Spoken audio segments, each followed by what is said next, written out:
You are watching on a Monday morning. Welcome. What is up and what is going on, everyone?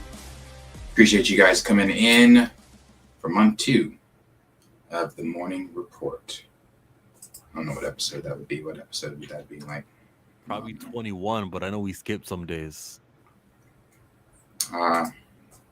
Well, we're here, episode 23, month 2, the morning report. There was some things that happened this weekend. I don't say it was a lot of things that happened this weekend, but there were some things that happened this weekend that we will get into with everyone. My weekend, as you guys know, one of the reasons that I only do live streams and you don't really see edited videos anymore is because that pisses me off to high end. I hate editing. And especially when there's no return on all those edits. Yes, but and it's not like, well, yes, that too. And now I'm working on the reaction video. I was working on the reaction video yesterday. Now I told you behind the scenes, I didn't tell everybody else, but behind the scenes last week, Henry has been wanting me to work on this new program, to download this new program. He downloaded it on the computer. He's wanting me to go through it and everything like that.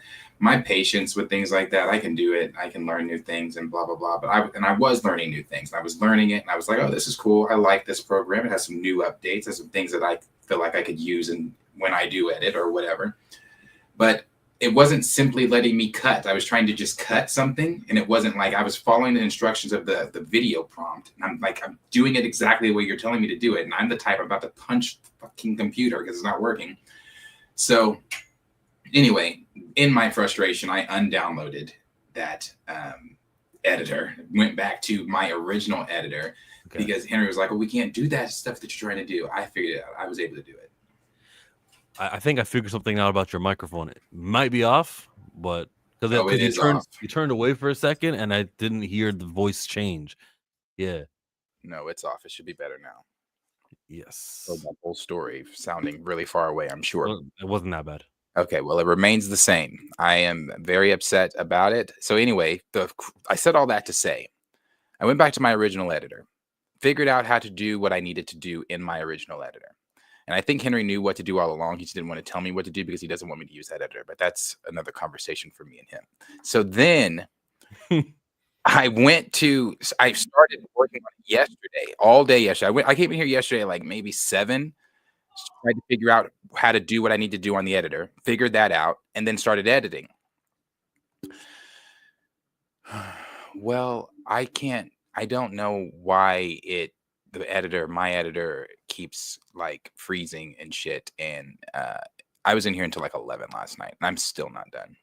I came in here this morning, finished it, and then tried to add the last half to the first half. But because I guess I edited them on the same tab, it won't let me. So I have to now re-edit what I did this morning to add it to the tab. Yeah, bro. This is why I don't edit. Of course. Nick said, I feel your pain on that editing. Mm-hmm. Did you see Bo DeMeo tweets? I think I could say yes to that, but like, did he make more tweets since I went to sleep and woke up? No, I didn't see Bo DeMeo's tweet. We'll start there, Sanjo. And Nery's and Professor Film, groovy. Let's start there then. Bo DeMeo's Twitter account. What's he up to? The showrunner of X-Men 97. He says, thank you. Well, that's his pinned tweet. August 9, how friggin' lucky I am to rescue this guy 5 years ago. August 9, weapons. He didn't tweet anything recently. Let's break this down. Marvel and Disney, proven liars, came out with accusations and zero proof after I speak up about prejudice and toxicity at X-Men 97. Let's also break down that the video is actually free on the very site. I guess someone was complaining about his OnlyFans. Check DMs. I sent it to you. The long one the interesting one, the one I found interesting at least. I think this is the one everyone's talking about. Okay, I'll check the interesting one. But let me do that first because I don't need you guys in my business. I don't see your DM. You sent me a new one, Ren. Refresh. No, the last one's from 19 minutes ago. You mean you sent me one earlier?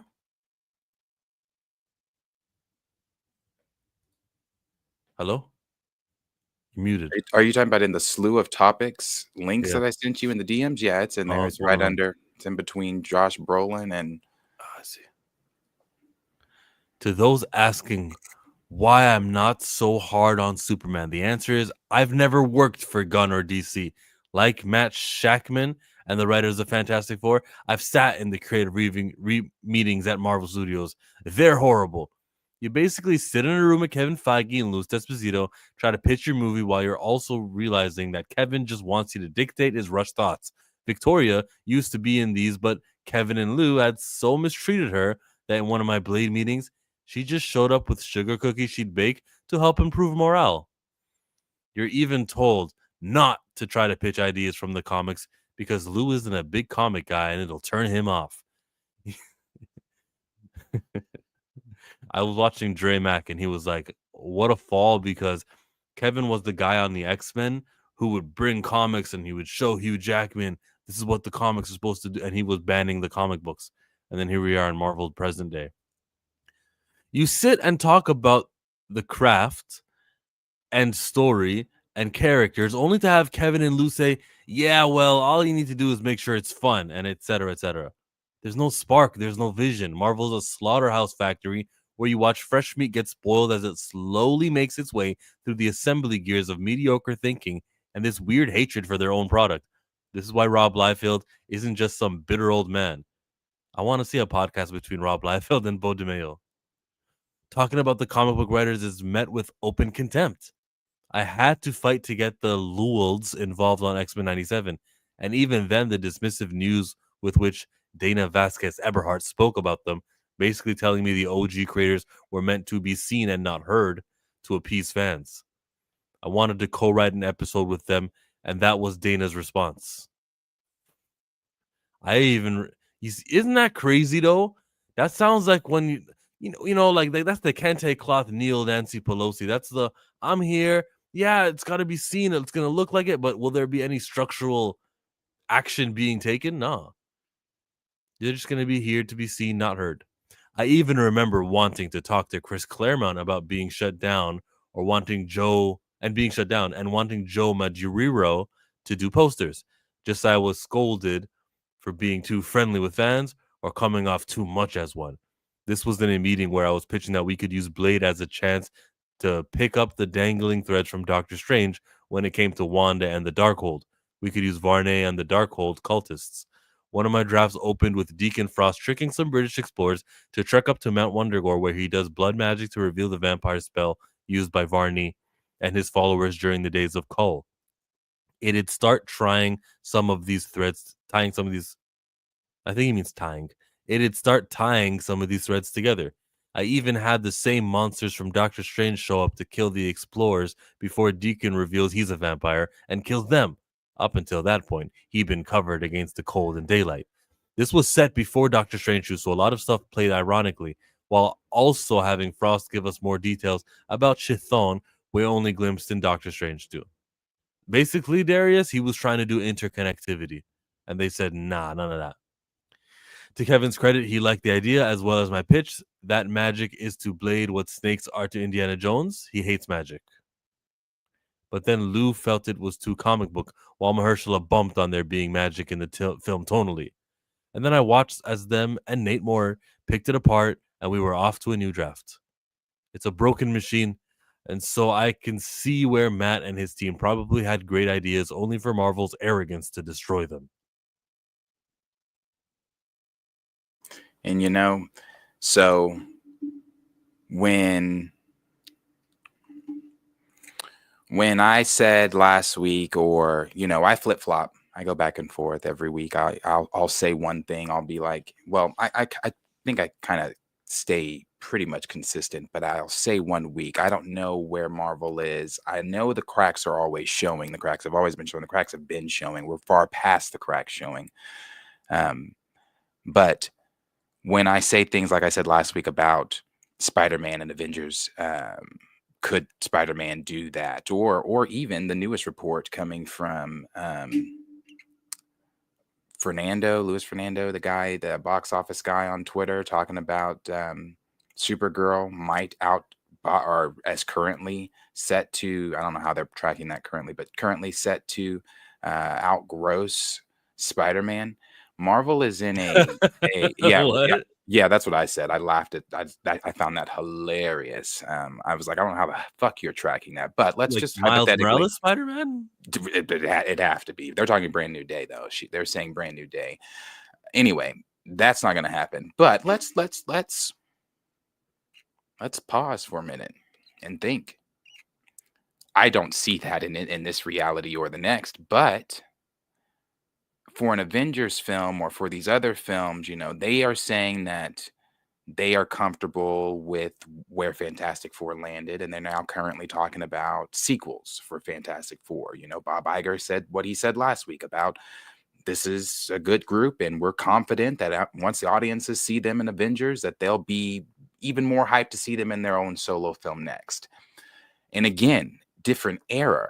I think what Marvel and Disney and Iger and them all seem to still think is that they are still living in this in-game era. And I know, and obviously they're not naive enough to really believe that, but I think that they think that as far as audiences go. Hey, once the audience sees them in Endgame or I'm sorry, the next Avengers films, and they'll be off to the races. Buddy, no one's showing up to the films though to see that.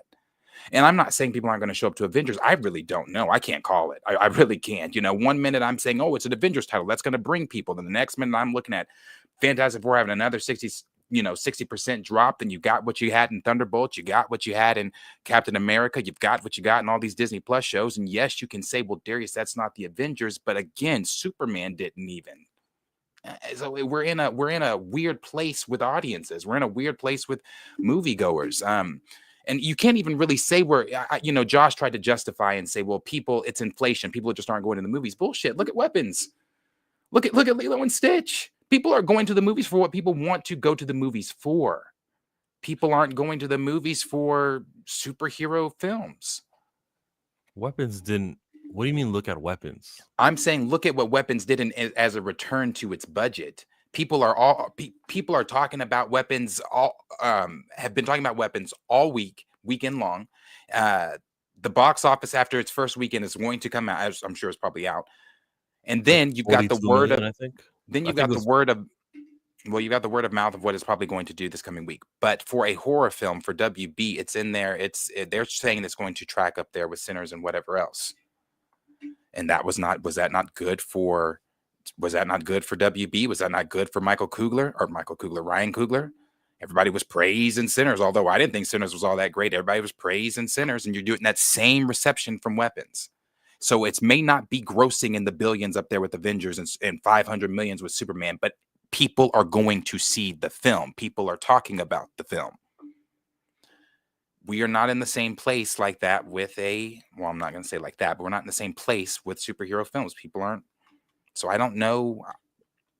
It's kind of what you advertise, though. If you think about the trailers that we've been having, the trailers suck for these superhero films. I never got the woo. Like, imagine if the trailer for Fantastic Four showed the scene where she's surfing in the lava and she's trying to get the baby during its birth.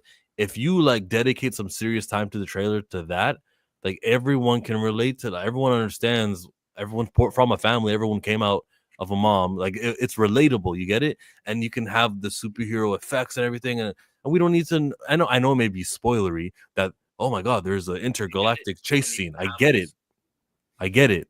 That's a spoiler. Sell your effing movie. If we look at the Thunderbolts trailer, so we're all a bunch of guys who kick and punch, no one flies. That was in the trailer. Are you trying to attract people to come to your movie or not? But look at Wakanda Forever's trailer.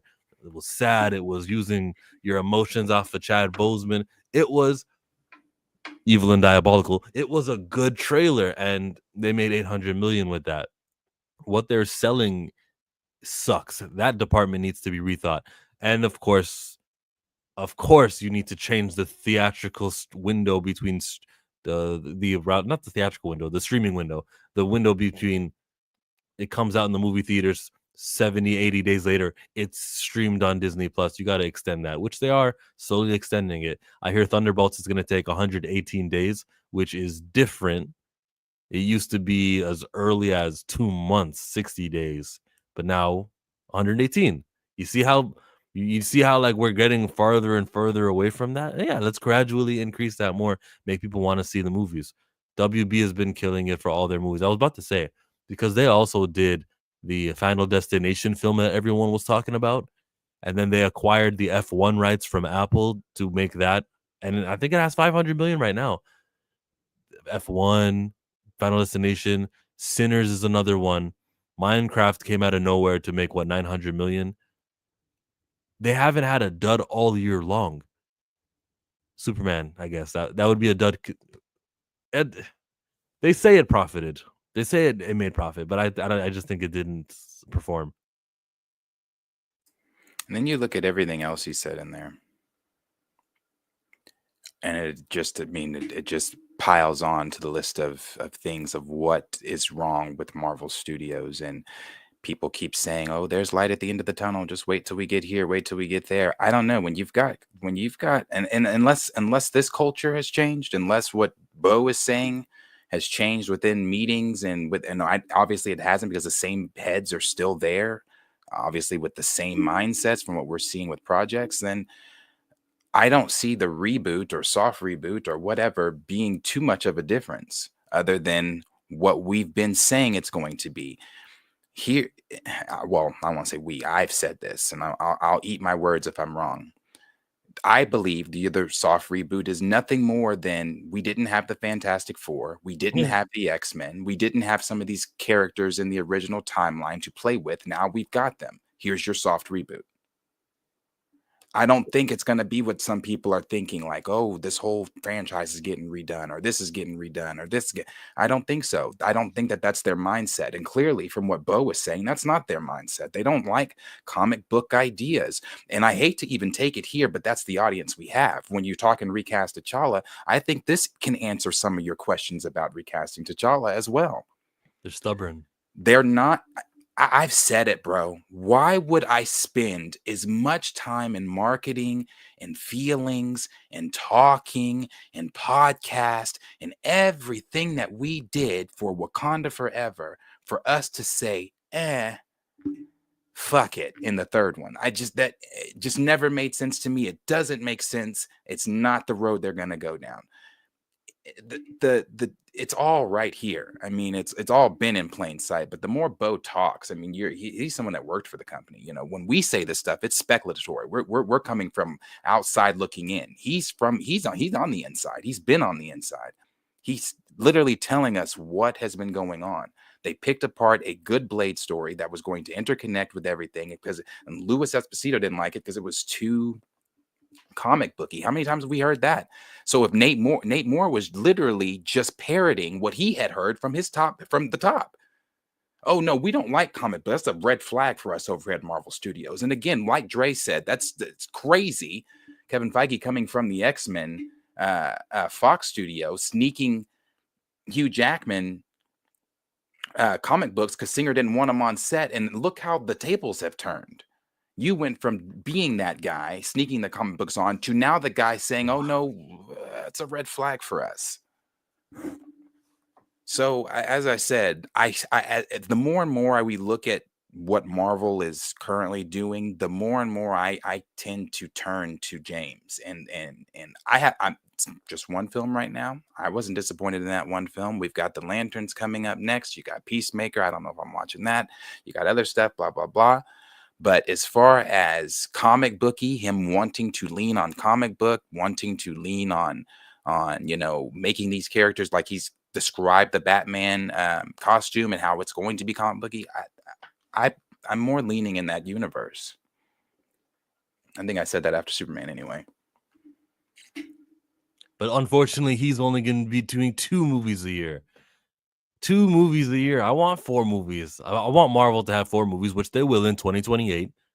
But it doesn't sound like those 4 movies will have anything to do with each other. They're not going to be interconnected. I don't think. I think that kind of is some of the problem too. Too much. You know, one of the things people keep saying is, "Oh, this break, Marvel needs this break." They had a break. They had a break. They had it with Deadpool. There was a whole year before we got a whole nother movie, and they had a break.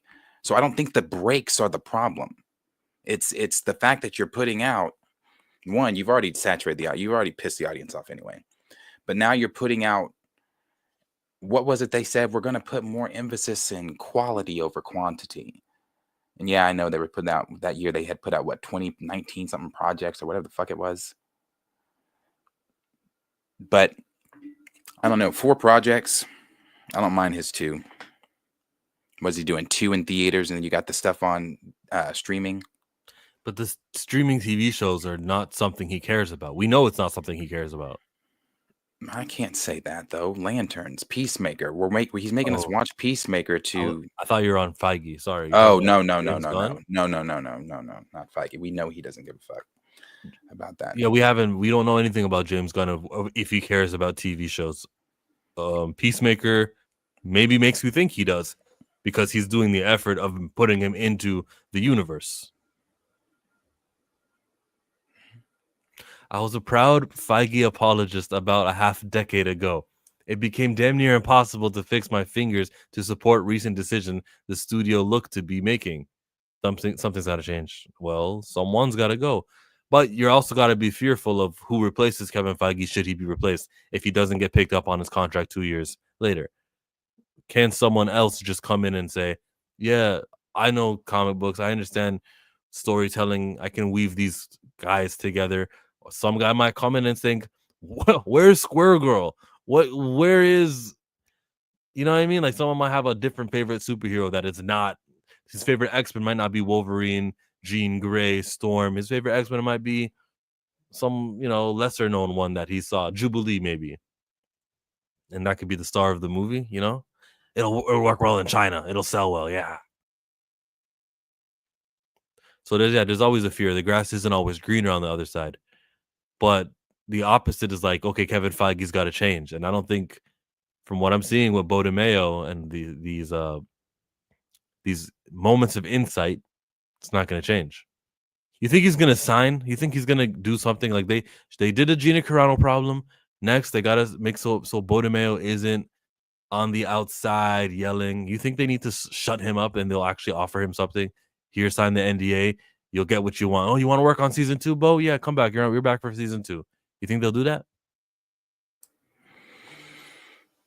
I mean, they did it with Gina. They might. Obviously, Bo knows secrets, and they might have things they really don't want out. But at the end of the day, if I'm Bo, I mean, I can't say what I would do if there was X amount of zeros presented to me on a check.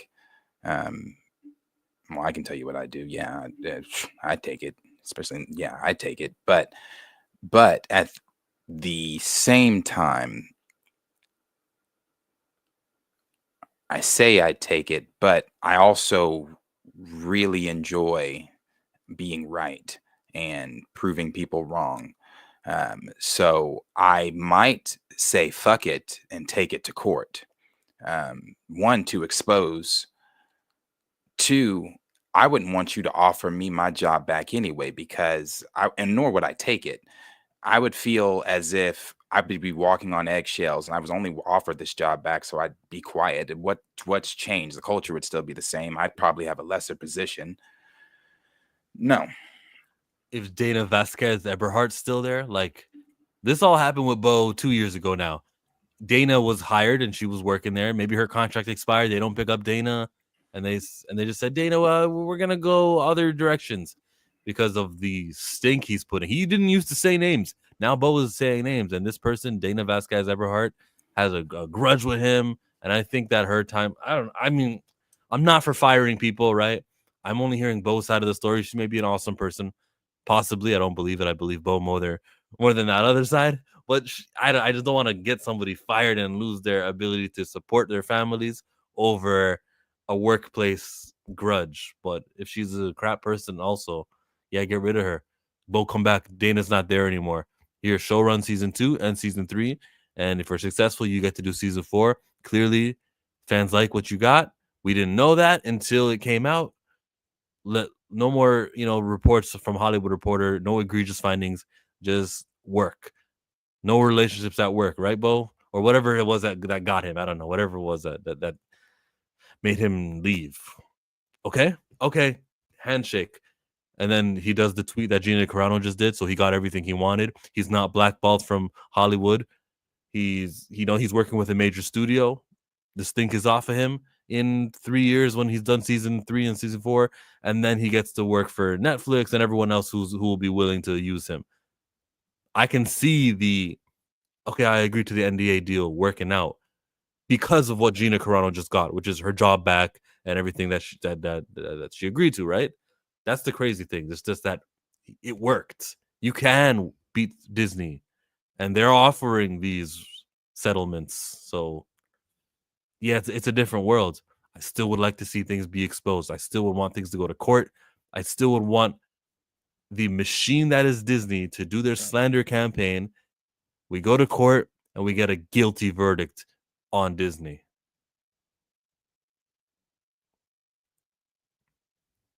And that's why I do the opposite of you, no matter how many zeros are on the check.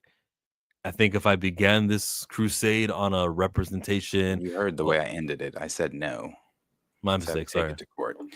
But even that last part he said there, I even remember wanting to talk to Chris Claremont and being shut down. And he said, just as I was scolded for being too friendly with fans or coming off it too much as one. That's crazy. Too much as a fan. Aren't y'all all fans? Weren't y'all all fans at one point? Isn't that why you work there? The fuck? That's crazy. Are you not fans anymore? Kevin Feige always gets in interviews and says, I'm big fans of these characters and this character. So what? You're fans on the carpet and not in the boardrooms? I'm confused. It's only the liars. Kathleen Kennedy says the same thing. I'm a big fan of Star Wars. It's only when you need to prove it that you'll say it. Yeah. Well, that's Bo. That's what Bo had to say. And like I said, I believe him. Like you said, he's naming names. He wasn't naming names at first. He's putting people's names in this stuff now. So yeah, I covered Bo DeMayo on a YouTube video on Friday, so check that out if you're interested. We jump over to weapons. We gotta talk weapons because weapons opens. He's a fake fan, lol. They saw dollar signs and they just passed the fan phase. It's about the bag now. You don't get to the top without. Are you implying shenanigans? Brendan says, hey, should just reach out to James Gunn and make DC the powerhouse out. Fam, I was listening to John Cena talking to Stephanie McMahon, okay, on a podcast, and he goes, when I said when I said Taiwan, I was trying to advertise Fast and Furious. I said Taiwan and the Chinese territories, and that was like wrong. I got in trouble. I was trying to speak Mandarin, but I didn't learn. Like, it's one thing to know the language, another thing to know what the cultures are, and I had to make an apology video. And then I called James Gunn, and I'm like, I know if you want to drop me for Peacemaker, I totally understand. And James Gunn said, huh? Now get to work next week. And he hung up on him. Like, he himself, James Gunn, was canceled because of his tweets thing. Like, he gets that. So he's probably looking at Bo DeMayo like, yo, you're the island of misfit toys. You're a talent. They don't want to use you. I don't mind using you. Like, I get it. I've been there, right? Come true. You can write Vixen and John getting together. We got something for you here at DC. Yeah, that would be cool if he were to join the DC worlds. yeah, that's why I said I wouldn't even want to go back to Marvel. So I leave that. Go. That's why I keep saying turn your attention to DC. We have been saying for the longest, God, if DC could just get their stuff together, we could have something else. We could have something else. I would just love that, love that, love that. Star Wars sucks right now. Marvel sucks right now. DC is getting their stuff together. I'm telling you, I'm as I've said before, Spider-Man, I'm there damn day one. I don't give a fuck if it's Universal doing it. I'm there damn day one for Spider-Man. Avengers Doomsday, I'm there. But as I've said before, I'm giving them until after Secret Wars. I'm giving them Secret Wars. If I don't sense the direction, which I don't sense it now, but if I really don't sense the direction that I am especially wanting BP to go, or other black characters to go. By then, I would have seen Lanterns. By then, I would have probably seen other black characters, and I've already seen how Mr. Terrific was handled. I'm turning my attention. So, Yeah, we saw what they did with Ironheart. But fuck, you just said something that made me think. Spider-Man, Brand New Day, Avengers Doomsday, Avengers Secret Wars. With the Russos, I'm confident those 3 outings will be quality, good, entertaining movies. But then at the end, you just change it to black characters. And so if the Black Panther, who just helped all of them during Avengers Doomsday and Secret Wars, if he goes, okay, bye guys, I'm back to my universe, then yeah, that would be the, oh, you lost it. You had it. You're on a good trajectory. So these next 3 movies, I am going to be pleased with. I know it. I know the talent who are behind it. Destin Daniel Cretton, kick-ass director from Shang-Chi, right? He's capable. Tom Holland wouldn't come back for nothing. He came back for a reason. So I'm good with what Marvel's going to be up to, at least for these next 3 projects. If there's a 4th one in between Doomsday and Secret Wars, then 4 projects, I'm sure. Doctor Strange, right? That's what they're rumoring. Doctor Strange has done me right each time. So I just don't want to give Marvel. I don't want to give up on Marvel. Come on, like I'll just be picky with my Marvel fandom. I don't want to I'm give not them going all to the way give up. up on them. But at this, well,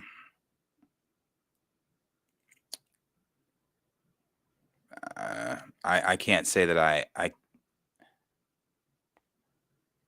guess it would be the way I treat Star Wars currently. I Yeah. would watch literally the minimal, and it would be things that I feel are either consequential to the story or a character I like. Yeah, Damon Million said Marvel gave up on us.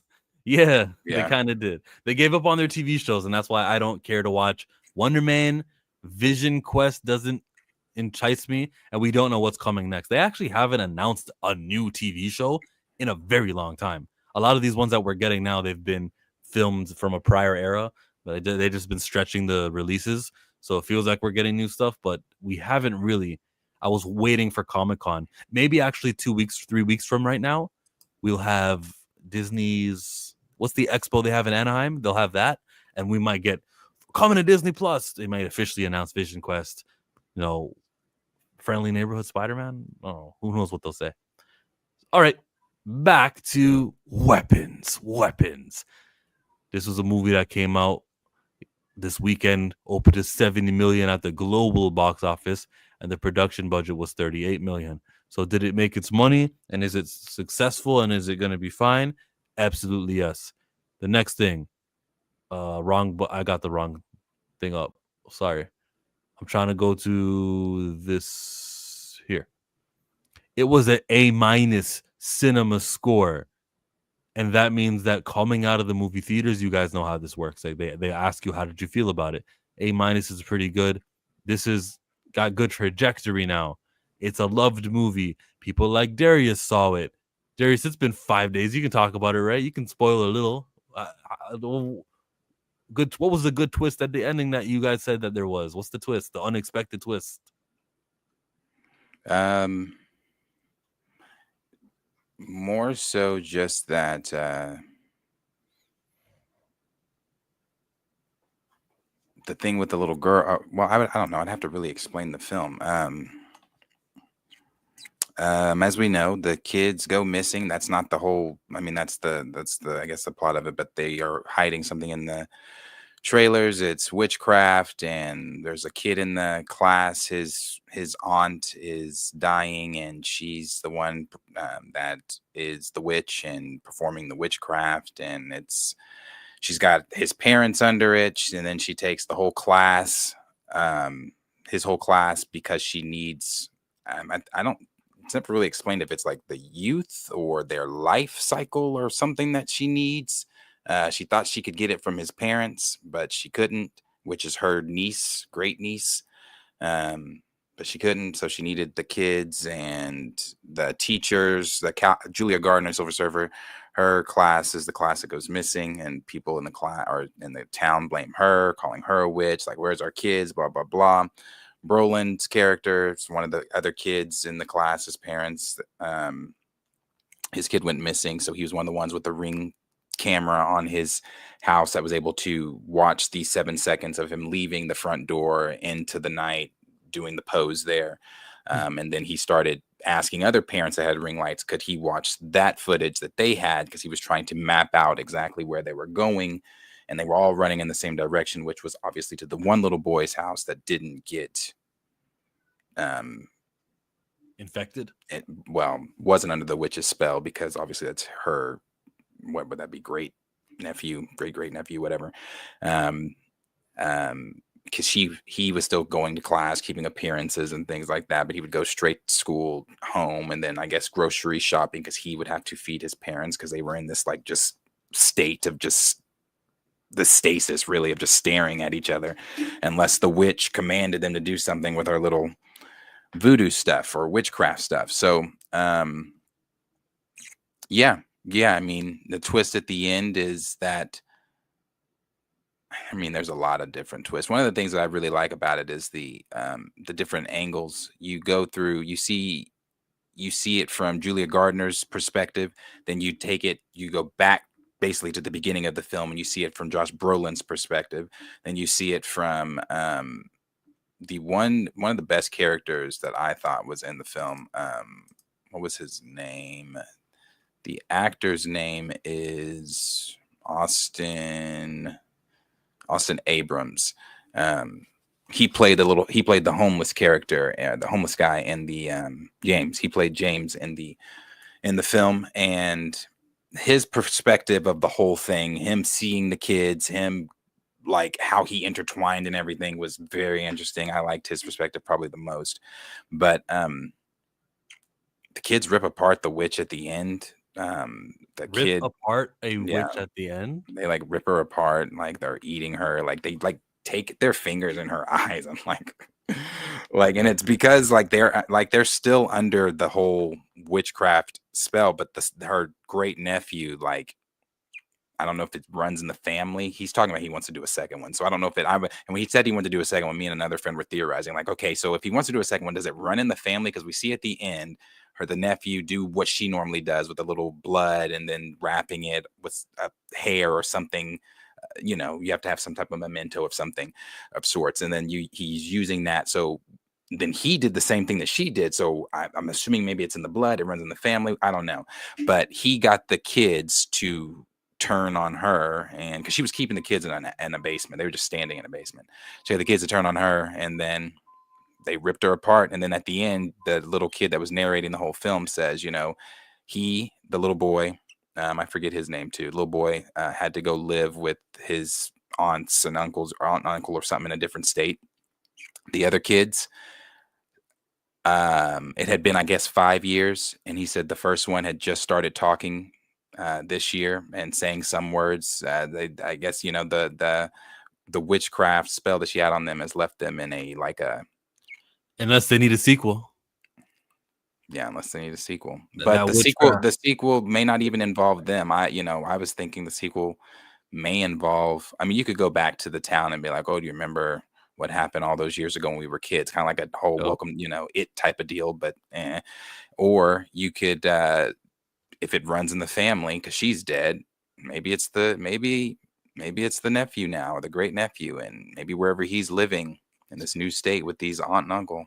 He'll open up a book, recite the words like Winter Soldier, and then it starts all over again. There's the cycle. Luis Fernando. Should I read all this? Yeah, you can. Biggest 3-day opening weekend for a horror post-COVID, except for Nope and Sinners. So it's got 40, how much million? $43.5 million. Third biggest debut for any horror in 2025, only under Sinners and Final Destination Bloodlines. Consolidating WB as the absolute kings of horror. I'll bring the details at Weekend Breakdown when the actuals come later. I follow this guy now, Luis Fernando. I was watching. I see his tweets all the time, and I'm like, why don't I follow? Same with Discussing Film. I see their tweets all the time, then I'm like, okay, I'm following you guys. It's crazy. Well, it's better than both of those. Better than Bloodlines and Sinners. I hope it gets what it should get. Again, not a horror film to me, but very, very good, intense, suspenseful. Your mileage may vary on the horror, but I loved it a lot. I did really like it. The guy who created it, is he like a bright future? Like, what's he got going for himself? Well, with things like that, you keep doing original things like Weapon, sure, but he's also talking about. Did I save that? I did. I think it's up here at the top. I put it in the DM so you can see it. It's the Joker thing he's wanting to do. Now, he needs to stay away from shit like this. This Zach Kreckler's no. That's the James, the homeless guy from the film. Probably my favorite character from the film.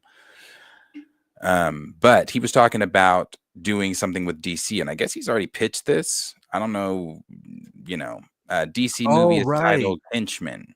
Henchman would be centered on a low-level henchman in Gotham, so Joker's henchman in Gotham crime world, who gains notoriety after managing to intercept Batman through a stroke of luck. The Dark Knight could appear briefly in the movie, while Harley Quinn and Joker are in the project as well.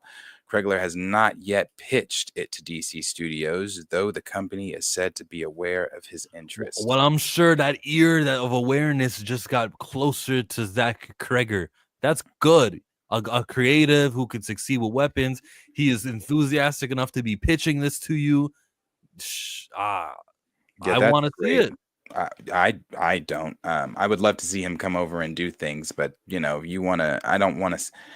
I don't know why people are so obsessed with telling superhero stories without the superhero. Why do I care about it? It won't have superhero stuff in it. He said Batman could appear briefly in a henchman story.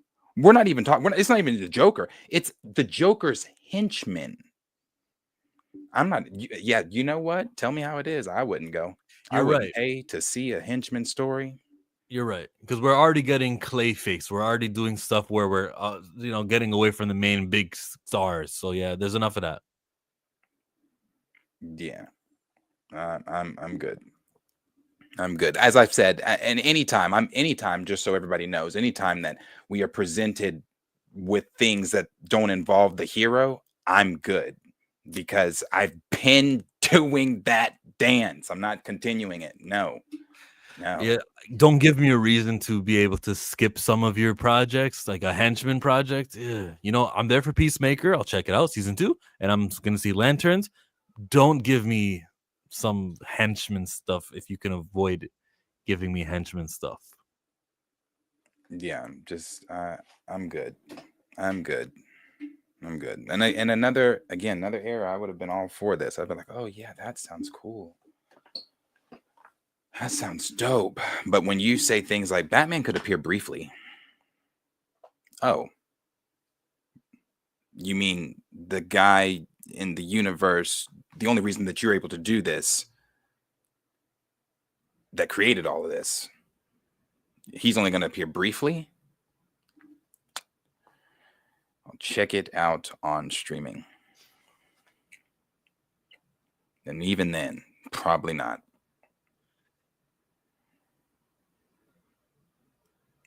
And I didn't like that Suicide Squad either. James Gunn's Suicide Squad, or the first one? The first one, where Tony said briefly like he did in the Suicide Squad. Didn't like that. Okay. But I didn't like that Suicide Squad, so. Now, Josh Brolin was an actor on the Weapons, and he says, Weapons is the absurd cure for how boring films and streaming are. Right now, with so much content, you're just watching things on whatever streaming service you're on, and you're just going, fuck, why is this so boring, man? Why? And just go to the next thing. It's all the same shit. I don't like that. That's not constructive enough. Tell me why, Josh Brolin. Yeah, you're just on these streaming services and you just watch it, go, what's going on? There's enough variety out there. And if they are all the same, tell me why they're all the same. Yeah. What was his full quote? Right now, with so much content, you're just watching things on whatever streaming service you're on, and you're just going, fuck, why is this so boring, man? Why? And just go to the next thing. It's all the same shit. Guess it depends on what you're watching. He hasn't discovered anime. Yeah, I Lots guess of it really just depends what you watch. lots of people are agreeing with him, but there's a good variety. He makes some point. I don't. I just don't want to give him everything. But yeah, yo, weapons. And he said that before the success from the weekend. So he said that with his chest. Yeah, go see Weapons if you have not. If you're again, I mean, I really don't know what everybody's mileage is on horror. I don't find it that scary. Maybe you do. I know Bo said, "Thanks, Weapons. That's no sleep for 2 nights." Brother, what do y'all do like during the Conjuring and stuff? Like if Weapons is keeping you up, the Conjuring be fucking y'all up then, because there's no way. But it's great. It is a great movie. Definitely go see it. Again, I don't know everybody's mileage on horror, but it's suspenseful and thriller for sure. Go see it. Great film. Great fucking movie. Super. All the money in the world couldn't even amount to a teaspoon of honey when it melt in your mouth. It's the Locks and Mariah's. You checking us out? Checking us out. Iconic. If you guys can make a Marvel or DC movie, which character would you do? Black Panther. Yeah, Black Panther. If I could do a But- Marvel film.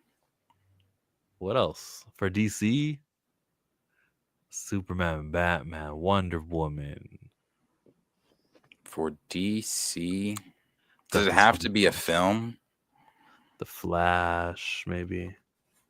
Does it have to be a film? If I could have any power at DC, it would be give me season 5 of Young Justice. Season 5, 6, 7, and 8. I need at least 3 more. Yeah, that sounds right. Young Justice would be cool. Batman. My answer is Black Panther with Marvel. And I movie wise, I mean, I just want, there are certain things I want at DC right now, but Young Justice is one of them. And I know that that's not happening. Young Justice season 5. The Static Shock season. Something is happening at all. I would love it, but and they left us on such a big cliffhanger on that fucking season 4. Season 4 wasn't the strongest season, but it was still it wasn't bad. It wasn't bad. I The liked it. Blue Beetle season was the strongest season. Oh, that season 3. Well, I think that's season 3. I think so too. Season 3 is great. I mean, that's all great. I love all of Young Justice. I mean, that is the way you do a interconnected, like, just universe, because from season to season, obviously they've grown, and you've got Dick that's now Nightwing, and then you've brought in Jason, but it's like, while that's going on, we still don't miss a beat. Like, we can go spend time with them, and then it could be some weeks or months later and with Zatanna, and it's just like it all flows so perfect. Like, that is one of the most perfect cartoon series ever. It's great. I love Young Justice. And Kid Flash stays dead. He died in the first season. Yes, he did. And that you still feel that emotion, and like throughout the rest of the show, every time we're with Artemis, like when you have Impulse. Yeah, well, yeah. When Impulse shows up, I love Impulse. But Aqualad's Deception turn. The whole episode where you really thinks he stabs Artemis, but then they do the flashback, and man, Young Justice is great. Like Lobo randomly showing up, talking about the main man's been tasked to kill this bug. Like, just like stuff like that. It's great. Young Justice is. If you haven't seen it. Remember the first season when they go, we got to expand the team. What about a Green Lantern? There's another third one on Earth. Yes, No. and they mentioned Guy, and all of them were like, no. Yeah, perfect. Perfect. They said no. Sync twice. They said no. Yeah, but Guy Gardner, no. Yep. And then the conversation, like, then you had, like the stuff going on within Batman Inc., the Bat family, not keeping the league in on all of the stuff that they were doing, the missions that Nightwing had and things like that. I love the conversation between the league, though, that they have about that. And then when they some of them resign, That's a great conversation. Like, especially when they get on Shazam, they're like, well, should he even be here? Like, he's technically a child. Should he even, it's a great conversation. It's a really good one. Shazam had a cool episode where he could switch between the world where everyone's a kid, world where everyone's an adult. That was a good episode. Oof. That was with Who wrote that? Was that Dwayne McDuffie's time? No, Dwayne McDuffie had gone by then. that was with who's the kid that's the I always blank on his name. The kid that's magic, got the cat, terrified of fate. Oh, I'm blanking on his name. But that was that episode with them and all the other magic guys. Okay. I think that was the same episode where Fate took over Zatanna's dad. It was. Yeah, it's the same episode. Yeah. So I don't know. That's not much of a movie, but it's a TV show. I'd watch. Hey, you got us talking about it for sure. Love Young Justice. DC kills it with their animated series. Need a lot of Nightwing in the DCU. Yeah. Clarion. Thank you, Michael Nemo. Yes, Clarion. A Batman Beyond movie. MJ, I'm just concerned because that wouldn't connect with the rest of, the present timeline. So, yeah, we could do it, but how about we do it in 13 years, when we need to go beyond and Bruce Wayne is older. Young Justice so crash. Animated series and movies from DC were always stellar. Yup, we all love them.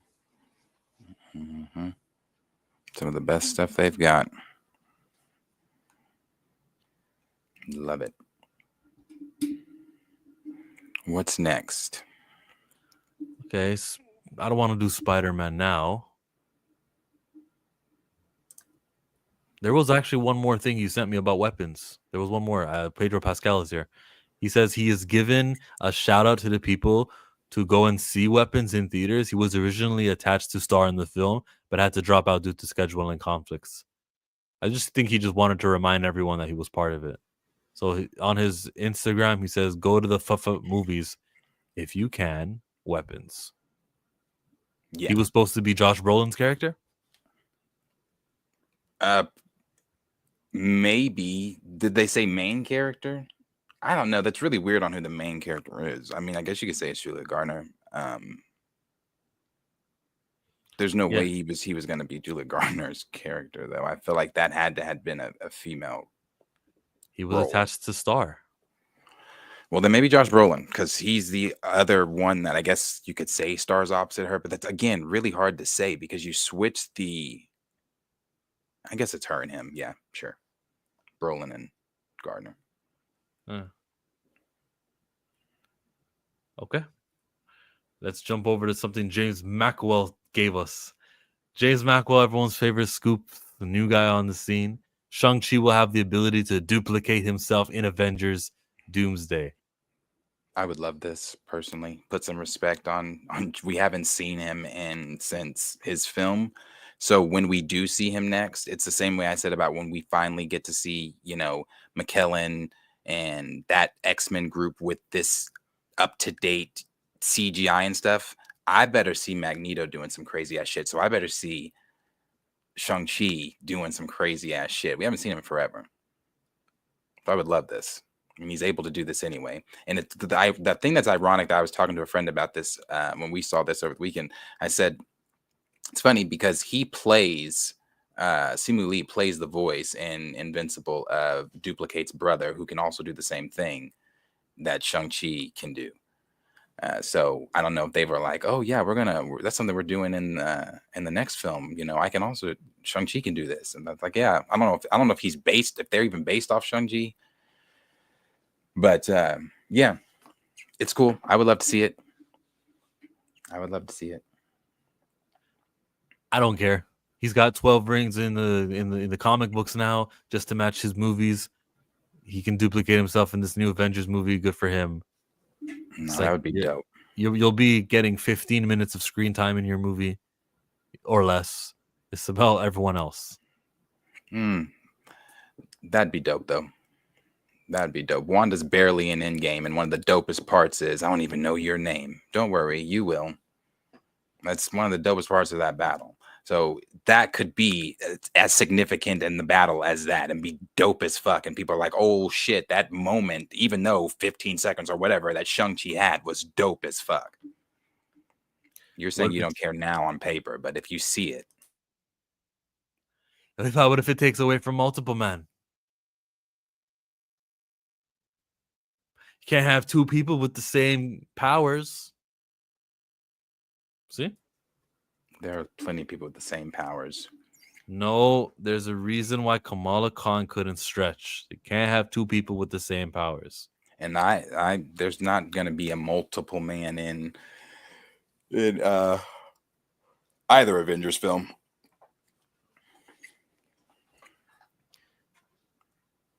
Where? I think what's the only thing we had no multiple man ever in any of the live action ones. I think the most recent thing of multiple man was he was in X-Men 3. He was in X3. Yeah, they were at a campsite and they saw all these people, and He was at X-Men 3 and they turned it off and it came down. He was in X3. That's right. And then most recently he was in 97 at Genosha, where he died. He was in the back? Yeah, he's one of the ones where they're showing everybody in that Utopia. Dazzler's doing her shit, and he's multiplying himself and dancing. And then Master Mold came in and killed them all. He just killed a duplicate. The real one, he was on the X-Men mansion. See? Yeah. How the fuck is he duplicating himself from the X mansion to Genosha? One of them hopped on a boat. I think the original has to be somewhat close.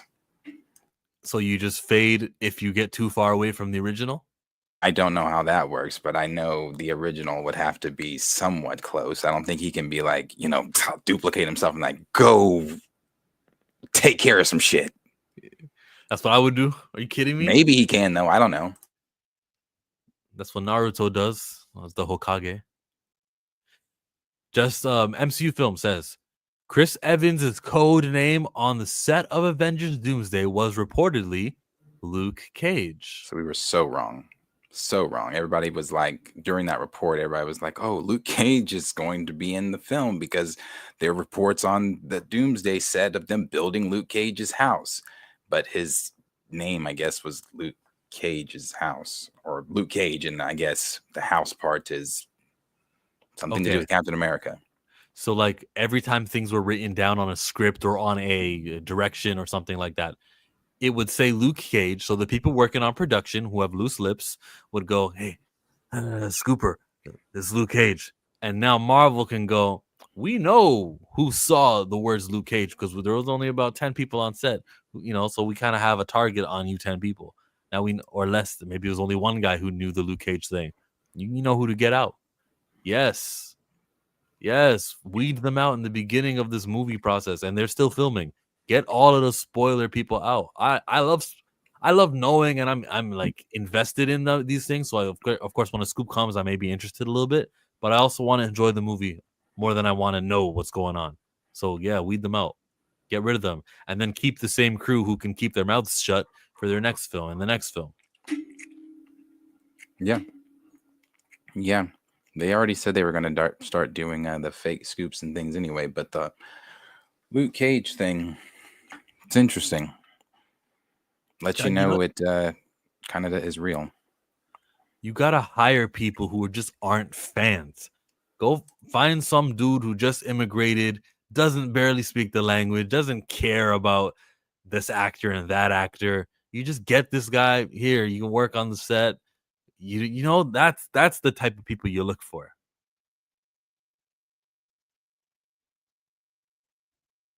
You look for people from overseas that don't know the language and don't know the product, and yeah. So what are you wanting these people to know? What are you wanting them to do?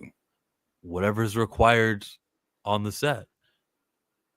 Oh, you're talking about set work, like holding lights and prepare this scene. Oh, okay. We need this and that. Hey, we need a hand who can just hop around from place to place, hand this note over. Like people like that need to be there, not people with loose lips. I don't think it's the executives. I don't think any director, supervising executive, blah, blah, blah, blah, the first like page when those credits start rolling, no one on that is the rat.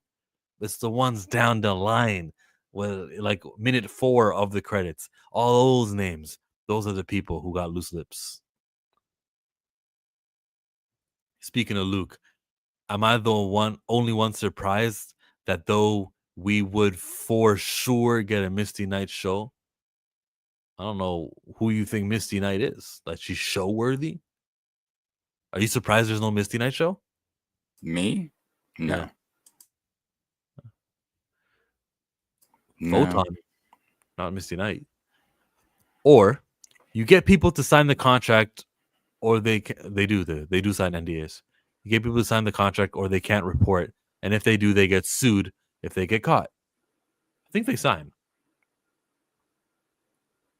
Why wouldn't that be already a procedure? Yes, she's show worthy. Okay, Junior Network. My top 5 Marvel. Okay, give me. Okay, let me ask this a better way. Misty Knight is in the top what of superheroes that Marvel has? Like, so you can say she's a top 20 character, or you can say she's a top 30 character. So answer that question, Junior. Misty Knight is a top what character in Marvel? And then you'll get your answer. A Daughters of the Dragon show could work. No love for Misty Knight. I'm shocked. I like Misty. I mean, when I think of this stuff like, you know, I know I sound like a broken record when I say it, but different era. I think of this stuff the way we are now, where we are now. You do a Misty Knight show now, I don't think that outside of, I guess you could say, the black folks that might watch it, maybe you got some, I don't know. But sure, back in 2020, 2019, you drop a Misty Knight show. Yeah, sure. People would have watched that. Chill, she was already on screen. Doesn't matter her ranking. Disagree. So Luke Cage is in Doomsday? No. What actually happens to Luke Cage for real? We don't know. But they used the fake name for Chris Evans. He was playing the character Luke Cage, according to everything on paper. Misty Knight is an original character. Not sure why you're not hyping her more. I think you guys are hearing things. So NY said Misty Knight is awesome, but I understand Darius. I think he's getting the point. I'm not saying Misty Knight isn't awesome. I mean, she's on my shelf here with my black group of characters. I love Misty. I mean, I like her a lot. I'm saying different era. I guess my question is, do you, if Marvel was to say, hey, Misty Knight show coming to you in 2027, 2028, do you think that in Marvel's, or you don't even have to take it that far, because we don't even know where Marvel's going to be then. They could be back at the top by then. Let's say they drop Misty Knight tomorrow. Nothing they drop tomorrow will make me go, oh, a Disney Plus Marvel show. No, nothing. Just their attitude towards it. Junior says, you didn't even answer the question, see? She doesn't have to be a top character. If you want black representation, there you go. Thank you for not answering the question, though.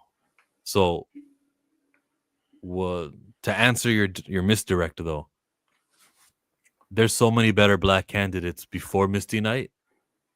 And since the spots are so finite, you got to, like, the resources that go to black characters are so few, we shouldn't be at all wasting it for someone who's not in the top 10 black characters. Like, someone who's outside of that shouldn't be. It's a fool's game. But you didn't answer the question. I asked you, is Misty Knight a top 20 character, a top 30? I actually want an answer, Junior Network. Please answer that.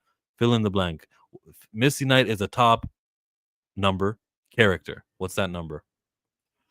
If they did a Misty Knight show, the usual suspects, we don't.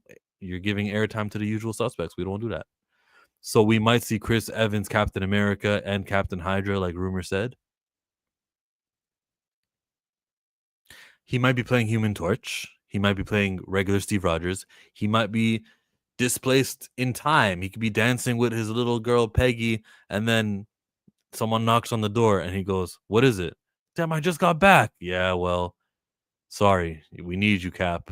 Just in the future, when you give me the shield, you just can't mention that I came to your door, knocking on the door, and asking you to do this mission. All right, I can do this all day." That's what Cap will be up to.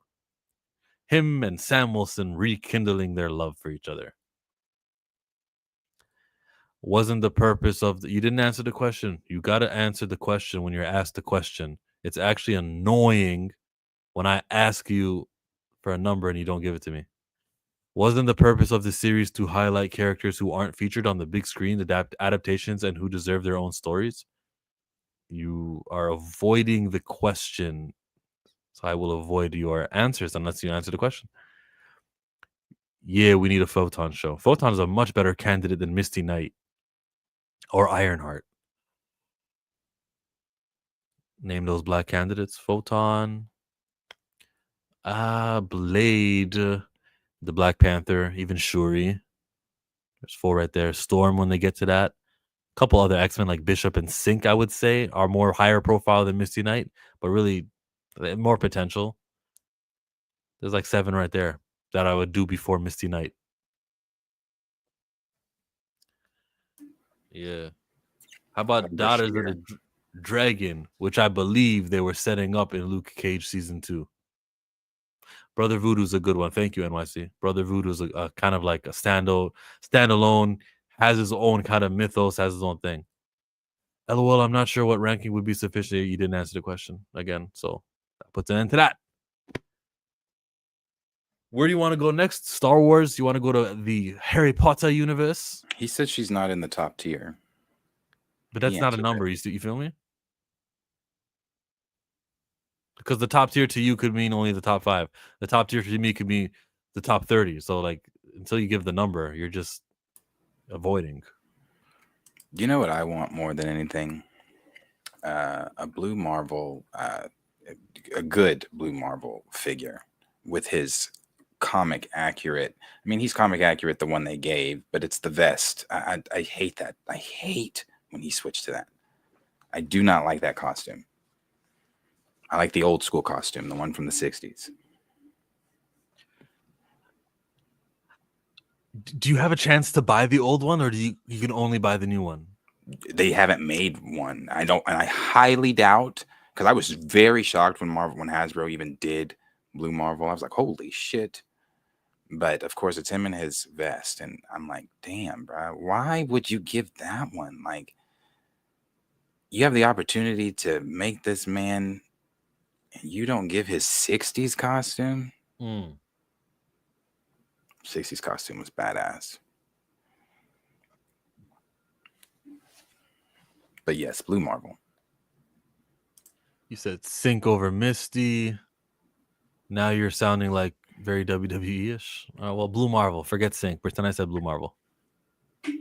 White Cap Blue Marvel fire. Blue Marvel putting a belt to ass to Hulk would be so amazing. And there's that one page I remember where he's uppercutting him, right? Well, I didn't read that book. When Misty Knight got her arm cut off. What? And Luke Cage, the audience went crazy because we knew what was coming. Unfortunately, it was the prototype, and season 3 was canned before we could see the actual arm. Darius, have you ever thought of doing a costume for it? Do you do that? Doing a custom, I have not gotten into painting yet, or I don't even know if I'm going to, because that shit seems very complicated. But painting and casting and doing all the custom stuff, I have seen customs of him done, but they are sky high expensive. But the thing I'm into right now is trying to finish starting some of these dioramas, because right now I have most of them just sitting. I mean, they're with their teams on shelves, but I want them set up, like posed, fighting, that type of shit. I got you. Harry Potter it is. Harry Potter. Wait, one second. I'm not sure, man. For me, number 10 black characters in comics. Does that answer your question? I'm not sure. For me, number 10 black characters in comics. Does that answer your question? Damn, I was like being very specific, and I was saying you have to say Misty Knight is a top character in Marvel. So you gave me a number, but then you're like saying she's a top 10 black character. I want overall characters, right? So we're trying to justify giving her a TV show. I think you're being dishonest, and it's kind of annoying again. So I'll stop engaging there. Harry Potter. Warner Brothers CEO David Zaslav says the Harry Potter TV series will run for 10 years. I'm a book reader. There are 7 of them. There are The Philosopher's Stone, The Chamber of Secrets, Prisoner of Azkaban, Goblet of Fire, the Order of Phoenix, The Half-Blood Prince, Deathly Hallows. That's 7 books right there. So if it goes for 10 years, I guess take a little bit longer for the CGI in between some, but I want them yearly. But fine, I can stretch it 10 years to do everything. You'll get all 7 movies. Seven adaptations, 7 seasons. I imagine every season will be a book.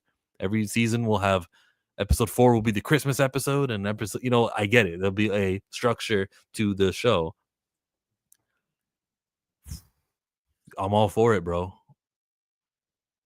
Yeah, 10 years. I mean, I feel that's fine. We're gonna grow with these kids. These kids are gonna be. They're not gonna look like this in 2 years. So yeah, I mean, I'm excited for the show. I'm still ready to see what exactly the show is going to look like. I still like this look here as Harry, him as Harry. I mean, he looks great. What we've seen of Dumbledore, or not of Dumbledore, I'm sorry, of Hagrid, great. We know Dumbledore film scenes, Whitlow film scenes, and I actually what film did I just recently watch with? Oh, I'm not a film. I'm rewatching The Crown, and he plays. He is Winston Duke, or Winston Duke, Winston Duke, Winston Churchill. He is Winston Churchill in The Crown, and he is fucking brilliant as Winston Churchill. He's so damn good. So I can't wait to see him as Dumbledore. Ready for the show. And Staunton, Amelia Staunton, is that her name? The girl that's Hermione. She did some voice stuff, so we've gotten to hear her as Hermione. So some voice stuff for the audiobook. So I'm ready. That poor child on screen will be endlessly compared to Radcliffe. That is true. Keep him away from the internet. There's a blueprint now. Amanda Bynes and all these others who kind of, went a little bit haywire. We just got to keep him away from all the comparisons. Only have him doing safe interviews, positive interactions with fans and stuff. He doesn't need any of that. I don't know. I have to see him act. They scouted. They did many auditions. I'm sure he's capable. And I just hope that his future doesn't end. I hope his future ends up like Daniel Radcliffe, where we don't hear any scandals or anything. So I think Daniel Radcliffe's fine. Yeah. He's not growing up in Hollywood. He's in London. Yeah. I'm not worried about the mental health of this kid or concerned. There's no precedence over there in Europe. Who are the black characters in the new Harry Potter? You'll get, I'm assuming unless they make new ones, it'll be the 2 points for Gryffindor, the girl that you only see during that time. I think she was in the first one. She was also at the table when Snape made Harry and blondehead Draco go against each other, and when he says "you wish," I think the camera pans down to her and she smirks. So yeah, she got some screen time. Well, there's more time on a TV show for 10 episodes a season. Okay, so she'll instead of saying just 2 points, 4 points for Gryffindor. She'll be able to narrate the whole game, not just half of it. Who's the other character? I don't know. I'm being facetious. I don't know how many black characters are really in this. I'm not used to seeing us in Harry Potter, so I don't know. We know Snape. Snape's black. Oh yeah. There you go. You got it. Yeah, make some new ones. I mean, they could use some from the game, right? Isn't there the lore of the game introduced the African school, which is apparently older than Hogwarts? Yeah, the Triwizard Tournament could include one of those, and you don't got to put a Russian school. Hermione can date the black character. That is very true. If you want to showcase diversity some more that the movies didn't, other than adding black kids at Hogwarts during the Triwizard Tournament, you could have the African school show up. Yep. Quadro Wizard Tournament. Okay, Daniel Radcliffe doesn't want to cameo in the upcoming Harry Potter series on HBO Max. I am offended. Really? Why? It would be a cool moment. Oh, that's Daniel Radcliffe. He can be the guy who sells the wand to young Harry, and he goes, these things are more powerful. It'll change your life. Oh, I get it, because that's Daniel Radcliffe. How is he not playing Ollivander? Get out of here, bro. How you not gonna? Can you voice the Sorting Hat? Can you do something, Daniel Radcliffe, please? I don't think he wants to do anything, any of them that what's her name is promoting, or not just promoting, but involved in talking on Rawling. I don't think they fuck with that bitch at all, and on any level.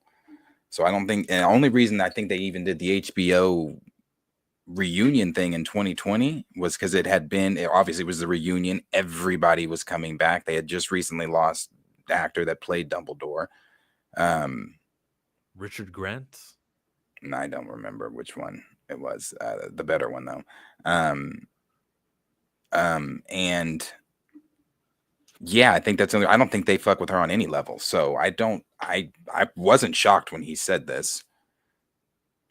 He said, I'm very excited to have that torch passed, but I don't think it needs me to physically pass it. I think it needs you to physically pass it. Yeah, and Alan Rickman had just passed too. I think that's one of the only reasons they did that shit. One, my childhood literally was this. Two, all the people that I grew up with on set are going to be here. Richmond just passed. Dumbledore just passed. Rowling was not there, was she? I don't remember I don't think she was there, but I think that's I think that's a big reason. And two, I also think he kind of just doesn't want to go back to the wizarding world. Rowling aside. Too bad. But there's a precedence for stuff like this. We know when you're typecasted, it hurts your career. No one's going to offer you the job because you're Harry Potter. You can't be anything else. They do the same with Alfonso Ribeiro. They don't see him as anything else. They don't offer him jobs. That is true. They don't see that poor man as anything else. Well, when you play the role so damn good. But yeah, I mean, he's Harry Potter to me. I hate to even say that because when I watch him in other, not to say that he's not good in other things, like I can't even really sit here and say that I've seen Daniel Radcliffe in a plethora of other things. I've seen him in Woman in Black, the horror film. I didn't see that Horns movie that he did. I know there's an image of him like half naked in the street, looking like he just got out of a crazy house with like some guns or something. I don't know what movie that's from. So I'm not up to date on Radcliffe's resume outside of Harry Potter. Yeah. Because they're not offering him anything. They're offering him shit. He's got to do independent horror films like The Woman in Black. Could you see him?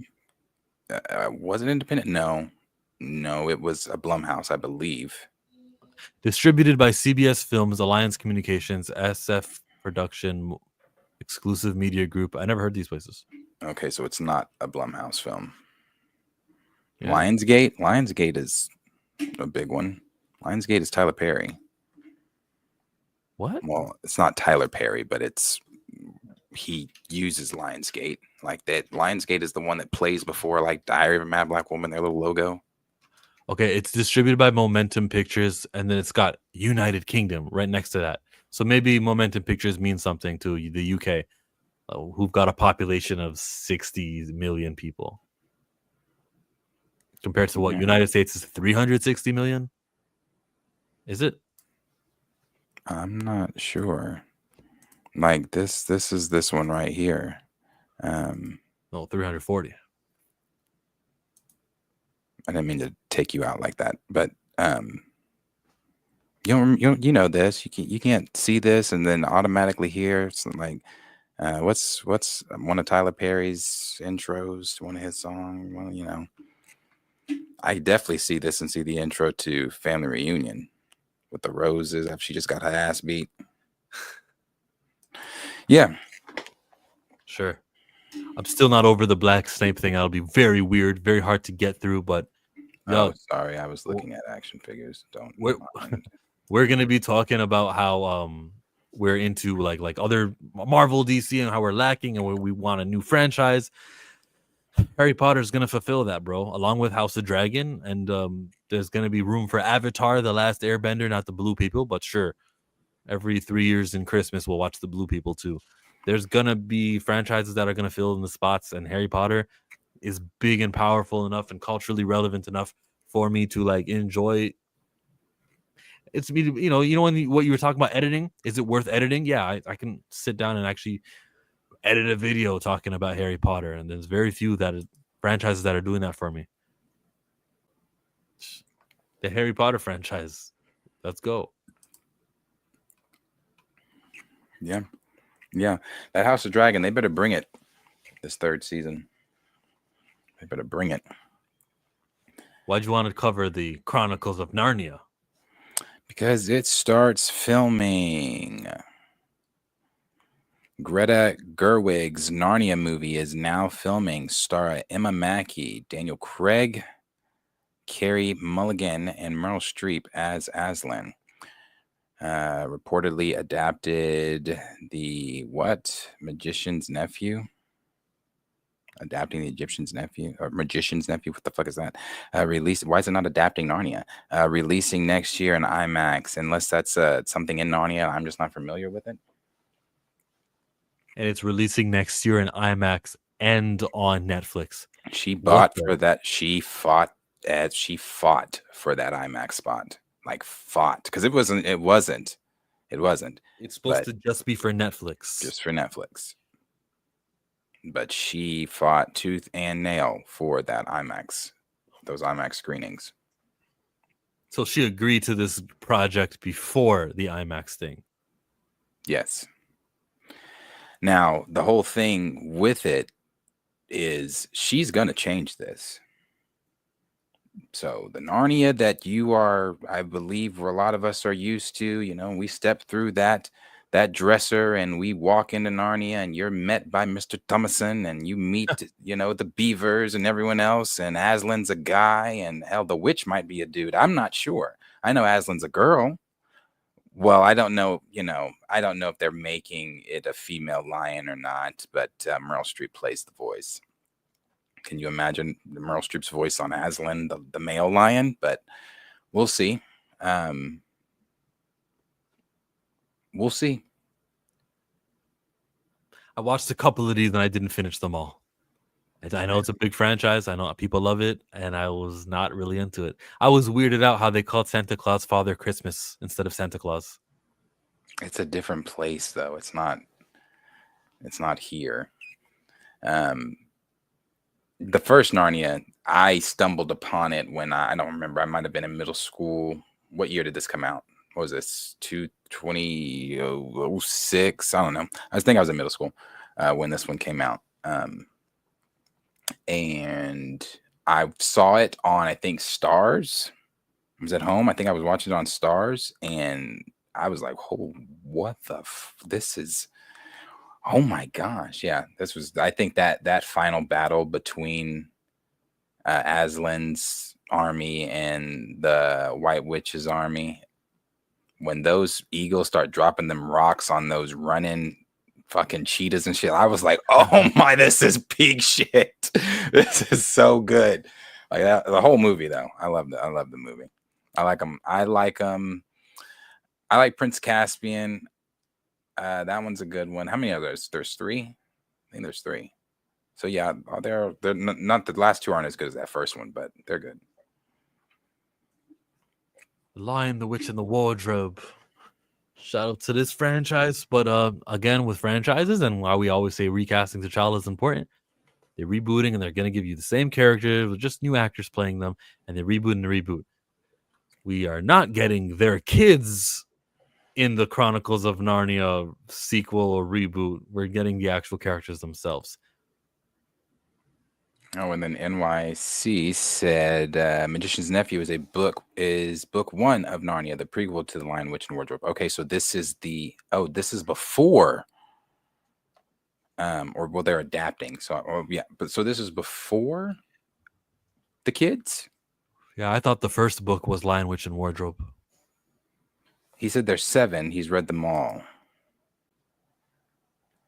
So this is before the kids. Okay, well then I still have a problem with Aslan being a girl, but I don't, because I'm assuming, he didn't sex change over to when the kids came, right? It's always been a guy. So I don't know exactly what they're doing with Aslan, but if this is before, you have my attention, because I don't know this story. Oh, something fresh. Nice. Yeah, I don't know this story. So I'd be interested.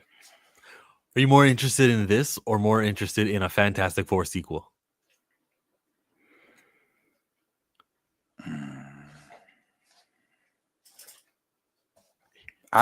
Thinking about it answers my question. I would do an F4 sequel. I'd do an F4 sequel. Are you more interested in this or Avatar Aang movie? You said this or Avatar Aang? Avatar Aang. The new one they got coming. Avatar Aang. Brother Stark shared a very good picture from the F4 stuff. There was a picture of... Hey, stop. There was a picture of... the picture from the 2002 film, Rise of the Silver Surfer film, where they have to save that Ferris wheel. The Silver Surfer just put that big ass hole in the ocean. Ferris wheel's tipping over. There's people on it. You got Sue holding it up with her fucking... Why am I blanking today? Jesus. You got Sue holding it up with her power. Then you've got the Thing going up with his power and holding it. Then you got Johnny sealing it all together as Mr. Fantastic at the base of it, has his legs wrapped, but his body is all like intertwined. And then we saw Pedro Pascal, and then next to it, the picture he shared was Pedro Pascal getting, pulled apart by Galactus, but he was like wincing. And I was like, you know what? That does make sense. How is he wincing when he can do the shit that he just did? We see him do in the other Silver Surfer film. And even more so, somebody shared a comic picture of him like wrapped around Galactus and like wrapped around his hand and shit. And I'm like, where the fuck was that shit? Nah, see, he's selling for the kid. The kid needs to be saved. So, oh yeah, you got me, Galactus. It's hurting. And Galactus is satisfied. Yeah, I'm stretching you apart. Remember, Reed Richards is a smart man. So he knows that you got to give him the show that he's looking for. So, oh, you're selling in pain. Oh my God. See? Reed Richards. No. He's more stretchy than you think. Yeah, he said he was being forced to be stressed by Galactus. It wasn't willing. I mean, but okay. So then, if we're using that logic, if I have Mr. Fantastic powers and I'm realizing, hey, he's stretching me apart, am I not just going to willingly let him stretch me apart then? Right? I have the will to do that. I'm going to willingly let you stretch me apart so it doesn't hurt. Right? I don't know. I just think they should have utilized his powers better. That's my only gripe. Well, one of my only gripes with F4. What's my gripe? It's a stupid one. You remember them not being in our universe? Yeah, it's not a good one. Literally no multiversal consequences. Nothing related to the universe that we all been watching for 36 movies. That was my problem. Narnia. Yay. It's coming. So let's go to what Daniel Rickman had to say about the Fantastic Four. Daniel RPK. So let's read Luis Fernando first. Fantastic Four beats Shang-Chi's entire 224 run at the domestic box office, but crashes after grossing 15.5 million on biggest third 3-day weekend for the Fantastic Four films. But again, a harsh minus 60% drop from last weekend. Superman was 24.9 million, a minus 57% drop. Homecomings, 22 million, which was a 50% drop. Thor 4 got 22 million, which is a 51% drop. Far From Home was a 21 million, and they made a minus 53% drop. None of these are in the 60s.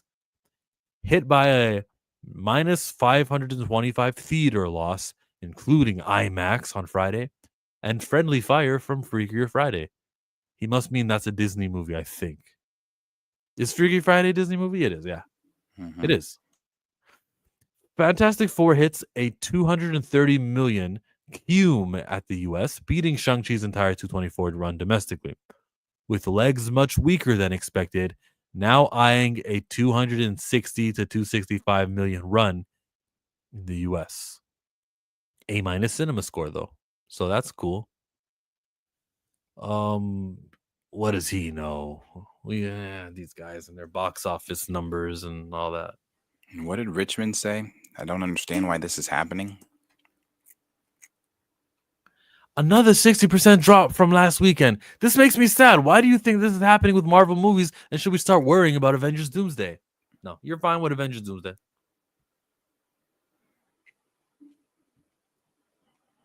What's fine? $1 billion? $1.5 billion.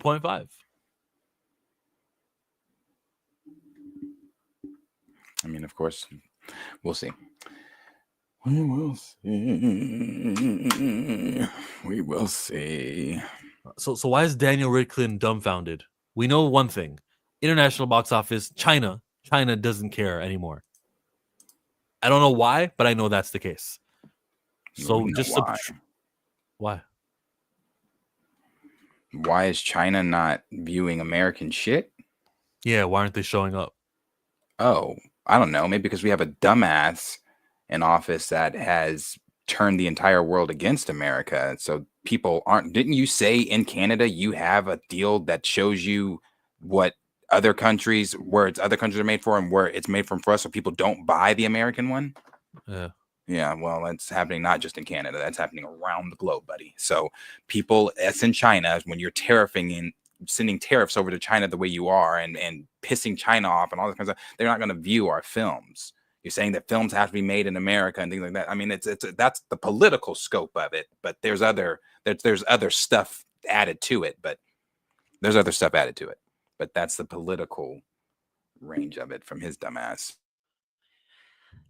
If I want to see it enough, yeah, I'm mad at these Americans, but damn, Iron Man, Captain America, Thor were in the trailer for the new Doomsday movie. I gotta see it. Like you can make me want to go see it. Some people will still have their convictions and respect to that, but also there's other people who will go, whoa, they're doing everything I want, so I've got to see it. And Fantastic Four didn't have that. Yes, we're aware that tariffs don't take effect until then. It's the simple fact that the conversation and the threats have still been happening. You've still made the threats. You've still you've still put them in. Now, I could go on and on about his dumbass. I'm not going to. That's not what we do. But yeah, it's still there, though. If you're threatening me with them and you're still putting them in place, I don't give a fuck if it goes in next year. You've threatened me with it. You've put it in place. It goes into effect. So fuck you. I'm going to hit you where it hurts, too. Okay. So yeah, the international box office isn't showing up the way that it used to because enough people abroad are saying, "I'll wait till streaming" or some of the other stuff that they say that they're telling themselves, "I don't want to pay for American goods." That's where we are. So 60% drop from last weekend. What did they advertise in Fantastic Four? Can we blame that? Can we blame the trailers? Can we blame a Fantastic Four villain who's not really the true villain nor in Rad? Like, can we how much does female Silver Surfer get blamed for this?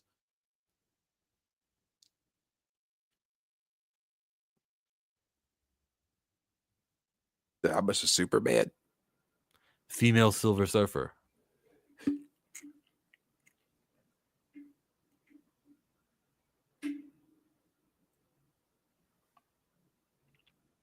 I mean, yeah.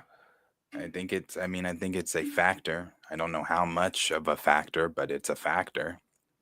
Yeah, they're all compounding factors. Even if I talk about the past movies before this, we're kind of like, damn, it's been a hard 4 years of Marvel with some gems in there, but Marvel really just the brand sucks. So that affects the box office. So it's gonna take a little bit of good quality movies to improve. And I don't think this was bad, but I also don't think it was consequential. But I didn't think it was bad. So maybe this will some of these movies that are gonna help with Secret Wars, Doomsday, Spider-Man, Fantastic Four. It's not so bad anymore. So when people get to it on their Disney Plus and they finally watch it, they'll go, "Oh, I want to see them in a new Avengers movie." We'll be okay.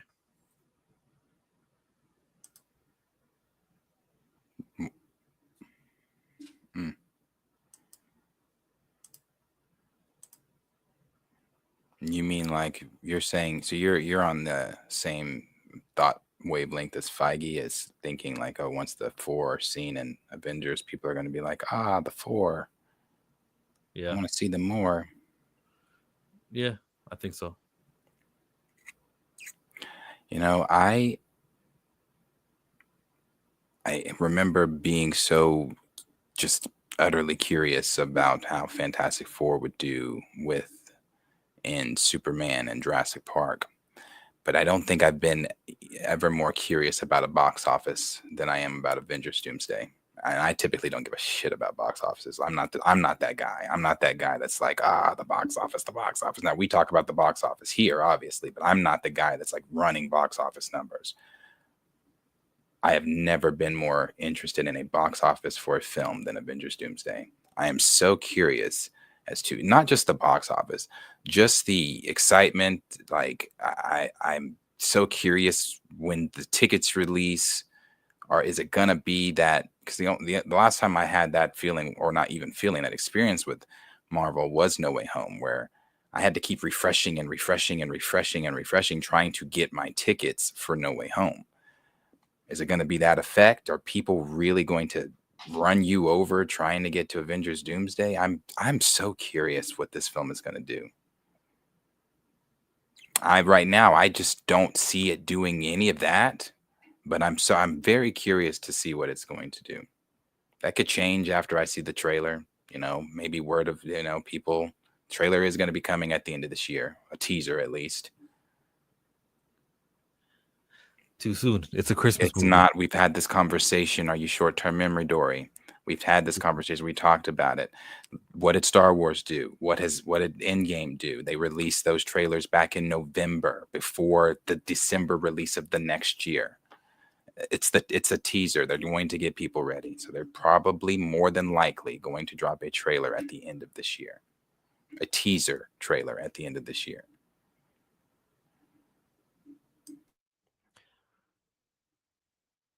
It'll be too soon.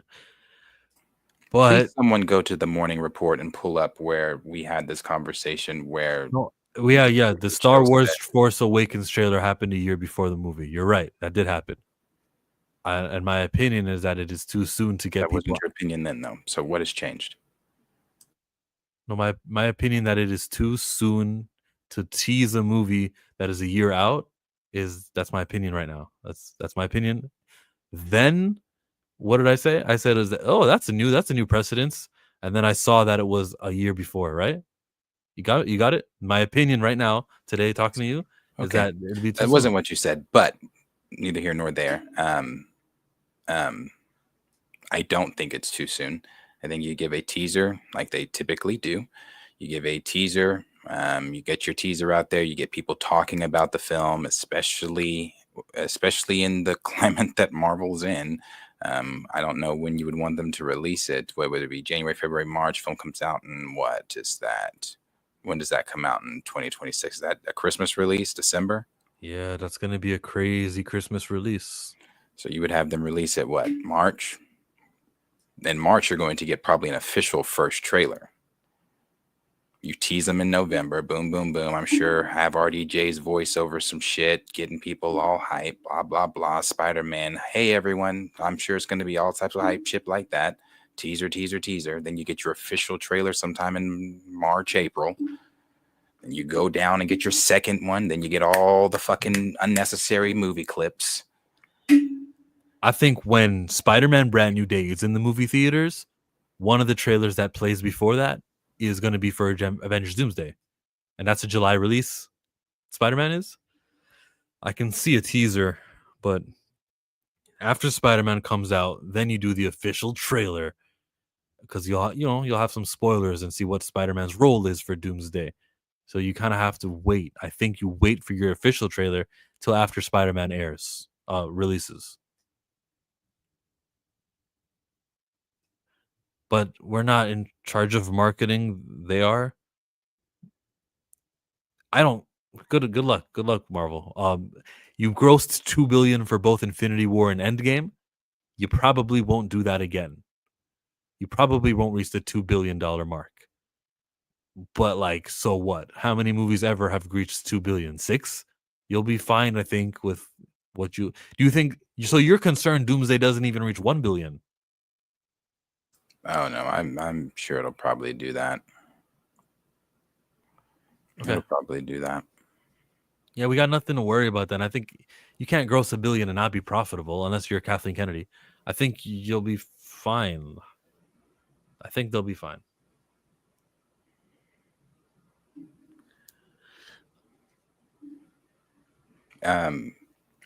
We got a super that is relative to this. Spend a lot of money on my brand new guitar. Baby's got a habit, diamond rings, and Fendi sports bra. I believe Spider-Man Brand New Day will reignite fans' enthusiasm for the MCU and attract more moviegoers to the theaters. So their enthusiasm wasn't ignited by Fantastic Four and Thunderbolts then? Hell to the no. Like, it's what I was saying last week when we were, and I can't wait till we start talking about Spider-Man because it just gives even more credence to my argument last week. Spider-Man is a different fucking monster. He is not the Fantastic Four. This comparison to Supergirl's box office is hilarious to me. It's different. The marketing is different. I think, I can't stand Sony as a company with the way they've handled Spider-Man. Let me put it that way. I can't stand the way Sony as a company has handled Spider-Man. It's not that I can't stand them as a company, the way they've handled Spider-Man. But when it comes to Spider-Man within the MCU and their marketing, they do a very, very, very good job.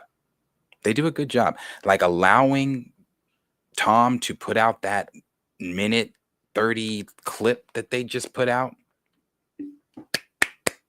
That hyped me the fuck up. I was already hyped. I was hyped with the shit from last week.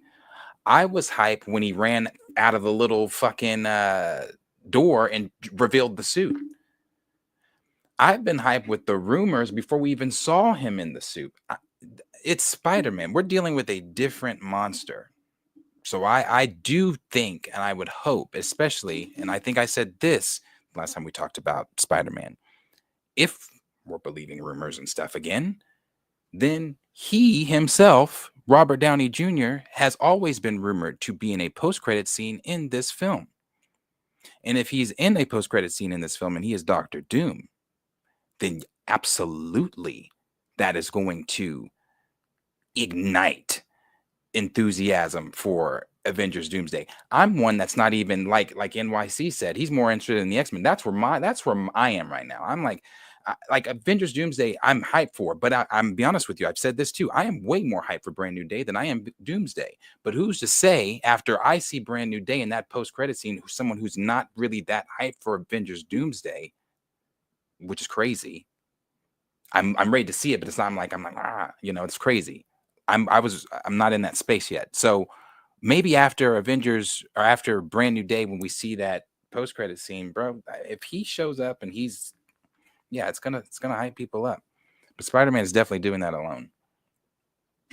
Yeah, I think it's dismissing the enthusiasm that the Fantastic Four and like some of that like trust in Marvel. Use the word enthusiasm, but I'll use trust in Marvel or faith in Marvel. Thunderbolts and Fantastic Four were allegedly these great movies. It's just that the fans didn't show up, but they were good. Like all that means nothing compared to what Spider-Man is gonna do.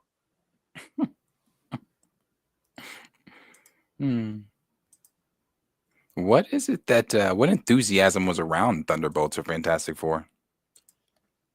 Did I The miss fans that liking it. enthusiasm? Yeah, it was well liked. It was like cheered. It was this is good. This is cinema. Marvel's back, baby. That stuff came for this movie, and even for Fantastic Four. Both times I recall, these are good movies. This is great. You know what? Don't worry. There won't be a second weekend drop. I think people talking nice about it. Jill, we live in two different spaces on social media. The things that we were seeing, and even you were seeing for Fantastic Four and the Thunderbolts, was a small fraction of people. Okay, it wasn't like the internet. Thunderbolts was not trending worldwide. It wasn't, people weren't flooding our timelines with Thunderbolts, Thunderbolts, Thunderbolts, Thunderbolts. Oh my God, Thunderbolts is so good. No one was flooding our timelines with theories and crafting about the Fantastic Four and how wonderful it was. People were, but it wasn't a flood of you couldn't get on your time. You could get on your timeline and scroll a little bit, and that shit's gone. They're just filming for Spider-Man, and he's flooding our timelines, flooding our notification streams. Everyone is talking about it. To compare the Thunderbolts, or even, and I love the first family to Spider-Man is disrespectful to Spider-Man. It's disrespectful to Spider-Man. None of those characters that you named are in the same sphere of fandom excitement as Spider-Man at all. Even when you watch bootleg bootleg superheroes rather go to birthday parties, when have you ever seen somebody dressed as the Fantastic Four, the Thunderbolts? I can't recall that one. Yeah, you can't, because it doesn't happen. People are dressed as Spider-Man, popular characters people want to see. Yeah. It's not the same. Do you think the enthusiasm went down, or do you think the fan love or the Marvel trust went down because of Thunderbolts and Fantastic Four, or just up by a little bit? I think it's gone down because, well, no one watched them. We're looking at that in the box office. The usual suspects went and saw the Thunderbolts. The usual suspects went and saw Fantastic Four, and you even lost some of the usual suspects. But as far as, like, when I say usual suspects, we're the usual suspects. I'm a usual suspect. I'll be at everything. But you're losing everyone else. And again, we're seeing that in the box office. Okay. And think yeah, the ones who pass. Go ahead. No, I was just going to answer you. I think it's gone down. Some people skipped on seeing the movie, and then they'll end up on their Disney Plus because they were like, I'll wait for Disney Plus. And then they'll see it. And I think that, they might actually, like, because Rotten Tomatoes has a certified fresh, and all the fans who did watch it say they love it. I think overall people will say, okay, Marvel got it together, because that's 2 back-to-back movies that I seen on them from Disney Plus that I didn't go to the movie theaters for. So I go, okay, well, I enjoyed this when I was watching at home. I like Bob. I like Yelena's voice. I like the Silver Surfer's catching scene. I like Galactus and his epicness. I wish I would have thought it in theaters. Maybe that will interest people, and then it'll help with Spider-Man's box office. Not that it needs any help, but it'll help with Doomsday. It'll help. Maybe that's the thought process.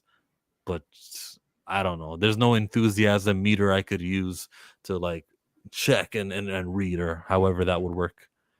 I just think there is. I think the temperature is gauged on our timelines. I mean, every time we talk about this stuff, we're always talking about other people outside of just us. Are other people talking about these things? Or other people talking about these things? We use that as a measurement with Agatha. We used it as a measurement with Ironheart. We use it as a measurement. We use it as a measurement with everything. And again, the usual suspects are talking about Fantastic Four, Superman, Thunderbolts. And again, you lost some of the usual suspects even in those categories. I saw even what Raymond said he's going to say it. It's crazy to me. It's crazy to me. It's lunacy, actually, they're just filming right now. They're just filming, and the excitement around him on a harness, the excitement around him running out of a whatever, a trailer with the suit on, the excitement around the villains, I mean, it's not even really just the video he put out. He even said in the video, this is the first time we've ever done a day one and had the fans showing up. I mean, I don't know. We're in different bubbles. We're in different bubbles. We're in different bubbles online. I'm seeing the people not talking about the projects you're naming, and I'm seeing the people talking about Spider-Man. Yeah, I think that line though about the first time we did day one with fans, that's just because day one happened to be an outdoor scene. Usually a day one scene would be like, in the kitchen or, shooting one of those other scenes. That's true. I can give you that. But as far as like the people that have just the mass amount of people that have been there, the crowds that are there, they've been there every single day. People dressed up as Spider-Man, even taking pictures with kids as Spider-Man. No one was doing that. No one was showing up to sets for any of this other shit like that. Say what you want to say about Spider-Man. Give the box office ideas or opinions you want to give for Spider-Man. Spider-Man's going to shit on all of that because it's Spider-Man. The argument that you all tried to use for Superman is the argument you can use for Spider-Man. Galaxy far, far away, a long time ago. So, next thing, update, Ewan McGregor will reportedly not be in Ahsoka Season 2. Does that say not? I could have sworn it was a yes last time. Not be in Ahsoka Season 2. Well, I like watching my wife, so I really enjoyed Ahsoka. I thought that was brilliantly done. It's so funny, like, she's shooting the second season now, and I know, is that a secret? Huh? How did that quote confirm that he was not in Ahsoka Season 2? It doesn't. Maybe I might need to click on the Collider link. Should I? Let's read Collider. At the Weekend's Fan Expo Boston, Ewan found himself inadvertently fueling speculation about his appearance in Ahsoka. Do they do the quotes that are in different colors? In bold letters? No, I'm trying to skip to the quotes. Okay, it says, during a panel, he was asked, being a part of the franchise is one thing, but are you a fan of Star Wars as well? McGregor replied simply, yes. Then came the curveball. What is your favorite installment that you're not part of? His answer, well, I like watching my life. Okay, there we go. See, now the question was, what's your favorite installment? And then he says Ahsoka. My wife is shooting it. So he's not in Ahsoka Season 2 then, according to his answer. But actors lie all the time, so he could be in Season 2, and this doesn't confirm anything to me. Yeah, he still could be in Season 2. I'm sure he is, possibly. I don't know.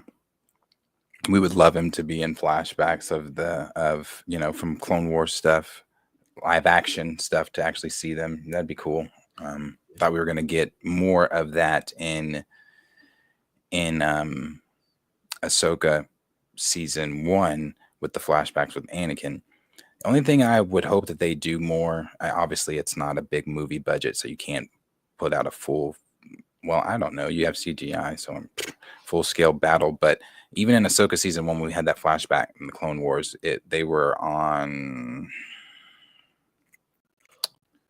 damn, I don't remember what planet, but they had the, I know that's bothering you too. It's bothering me. The smoke. Damn. Anyway, it was all the smoke on the planet, and they were you could see the clones running through, but you couldn't see anything else around. I would like to see, like, if we're gonna do a flashback to Clone Wars with those three, and we actually get to see them in Clone Wars armor and stuff. Let's do it. Like, let's really do that shit. But I think that would be the most, would be flashbacks, or if they actually are going to wherever the son, or the son's dead, daughter's an owl, father's dead, or presumably Anakin now. If he is going to somewhere where Abeloth is, it could be some weird Force stuff, and Obi-Wan could show up that way as well. Yeah. The next quote says, McGregor followed with a slice of life anecdote. Well, she is anyway. And so I just finished doing a play. So I'm home with our son, who's 4, and I take him to school and everything. And then I'm, bumbling around the house, and I'd fetch a FaceTime. I forget that she's going to be green, She pops up. I'm like, oh my God. Oh yes. Often she's in her trailer without all the head stuff on, but she's just green, She's a very beautiful green lady. So I love that. I agree. I think he's got a very beautiful wife, Hera Sandula. Who is his wife? This woman on screen on the left. Oh, Mary Elizabeth Winstead. That sounds right. I was telling Marcus years back, like they always do wide shots with her walking, and they show her backside during these scenes more than like it's not a coincidence. It's like they're doing it on purpose. Like she'll walk into a room and they'll show that, and I think, and I was wondering how appropriate that was. Do you have an opinion on that? Or are you just like, whatever, it's just a scene? But I think they did it intentionally because she has cheeks, and they were like, yo, people like seeing this. Maybe. I'm not paid attention to her in that way. I just rewatched a few episodes of this show this past weekend while I was editing videos, and not related to that. One thing I do hope that I said this before they fix in season 2 is those lightsaber battles. How we've declined and the speed of battles from movie to show to movie is crazy. Her and Maruk's fight is so slow. Maruk? The Inquisitor. It is so slow. I'm just like, oh man, they've got to do better. They got to fix this. Because this, honestly, that's why I said I watched a few episodes, because I turned it off. I was like, it's so slow. Now that opening, the series opening where Balin and Shin land on that ship, they let them in that ship, and it's the rebel ship, and she's taken out. But that opening's great, and he uses the Force like, you got one thing right, Captain. We are no Jedi, and stabs the lightsaber through him. And his hallway scene, great. It's the saber to saber combat that is just so slow. Speaking of slow, there, I skipped. Okay, let's go. This, yeah, it's lacking. I know. It's just so. Why is Rosario doing this? Why don't you get someone else to wear the makeup? I don't know, and I can't put my finger on. Is it her or is it the core? Like what has made Star Wars saber fights so much slower than Episode 3, Episode 1, Episode 2? I mean, I get Episodes 4, 5, and 6, and even Episode 5, Fight with Vader's, is better than this. So we got to get Star Wars Theory Boy Nick Gellard into this. Like that right there, bro. How slow that was. I don't know. Maybe I don't know. Maybe I'm, because when I like a force push, I understand he's pushing back, but even the VFX is slow. Come on. I'm not. It's just a step slow. I know it's not. Maybe if you're nitpicking, especially if you're not a Star Wars fan, you're going, "Why are they complaining?" It's just a step too slow. Man, I'm complaining with that Force too. Like, we need to be emphasizing like the Force, because like, you think about it. I know Grievous doesn't have the Force, and Maruk, I'm assuming, might, even though he's not a real person. I don't know. But when Obi-Wan Force pushes Grievous flies. Hits a wall, lands, boom. I mean, but that's not the only time you see that in Star Wars. Like when Tyrannus, Count Dooku, grabs Obi-Wan in Episode 3, Force chokes him in the air, and then throws him against the fucking side deal. Like, what are we doing? Like, how did we digress? How is everything a lot worse than? I don't know, bro. So they better bring it with some of that action stuff, because I already know we're gonna be on some planet trying to fix a ship for 3 episodes. So with it, better come some action. The episode 3 fight was epic from beginning to end. The intensity between Obi-Wan and Anakin was a sight to behold.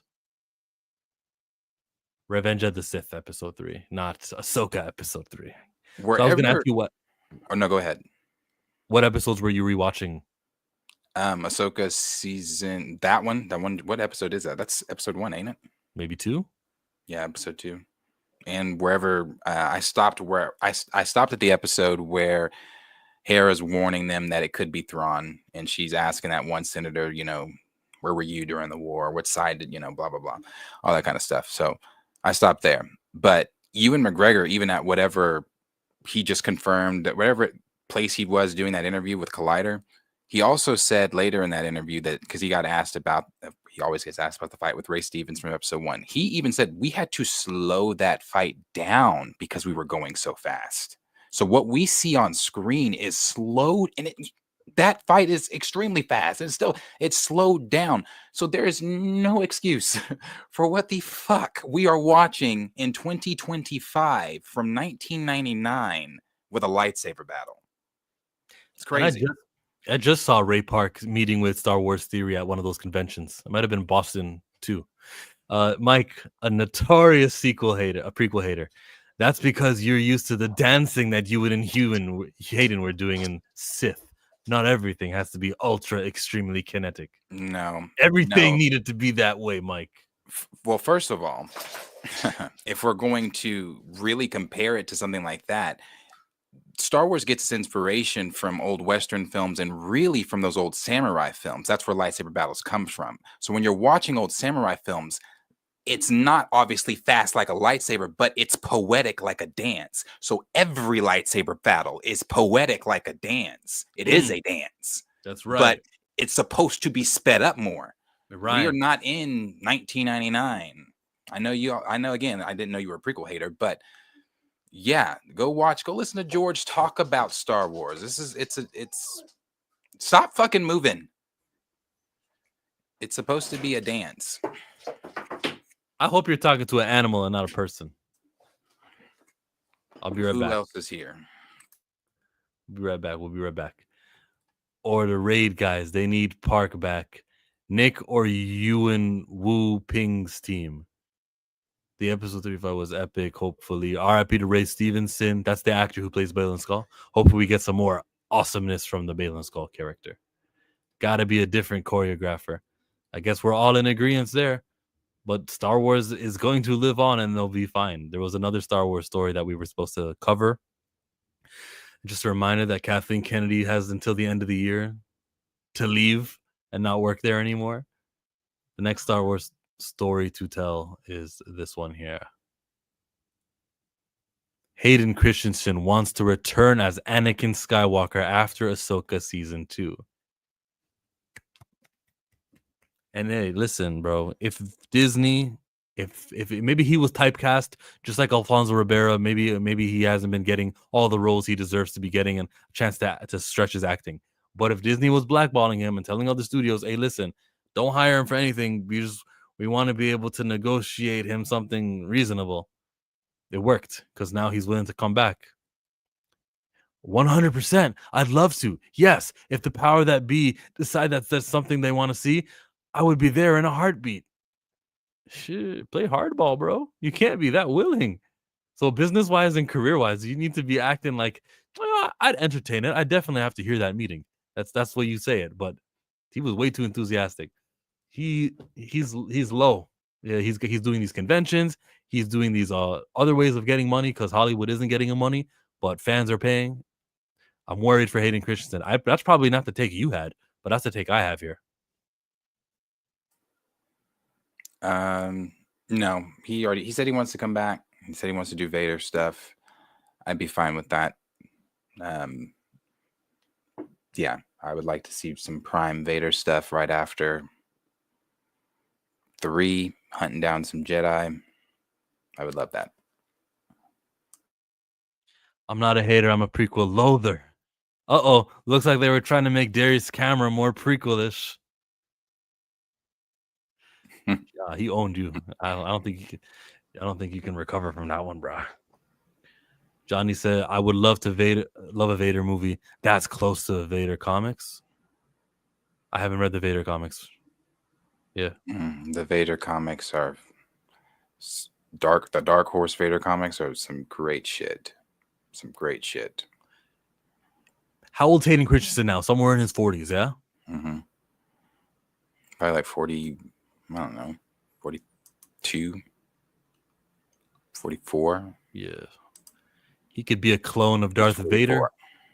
Darth Vader said, "I'm gonna clone myself before I say goodbye," and then they clone him, and yeah, he could be that. I would not watch, but they could enjoy that. Maybe there's an audience for that. I don't like doing unoriginal things to the original characters. There is a timeline in Star Wars, as I've said many times. This is not Marvel. There is no multiverse. There is no. Yes, there are clones. People have been cloned and many things like that, but Vader's not one of them, and I would not want his timeline story altered or touched any more than it already has been. Okay. Let's jump over to Divinity Seeker, our favorite leaker. FYI, the main villain for Spider-Man Brand New Day will not be revealed in the marketing or any trailer for the entirety of the marketing run. Sony and Marvel want the villain to be the central mystery to the movie, and they will tease every possibility before the release. Believable?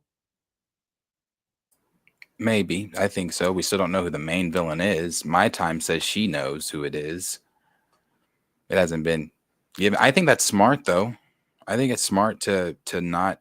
If you want to tease the villains, then tease the four that are supposed to be. We're supposed to be seeing him round up. You know, what's the club that all the bar with no name, is that the name of the bar? I think is that the name of the bar in New York that all the villains, Spider-Man villains, hang out at? I think so. That's supposed to be in the film, because remember, it's supposed to be a montage of him taking out several different villains. One of the other rumors recently was that there's been a rhino sculpt head spotted on set. So I'm not saying we don't know if Rhino's really in it, but we know for sure Tarantula's in it. We know what was it? Absorbing Man. We know T'Challa, get over here and sit down. We know I forget who the other two are. But like Network says, it's Hobgoblin. Well, that was a theory a lot of people had after No Way Home. Imagine if it's Doom, Dr. Doom. That would be crazy. That would be. Jacob, how do you say his last name? Is it Batalon? Batalon.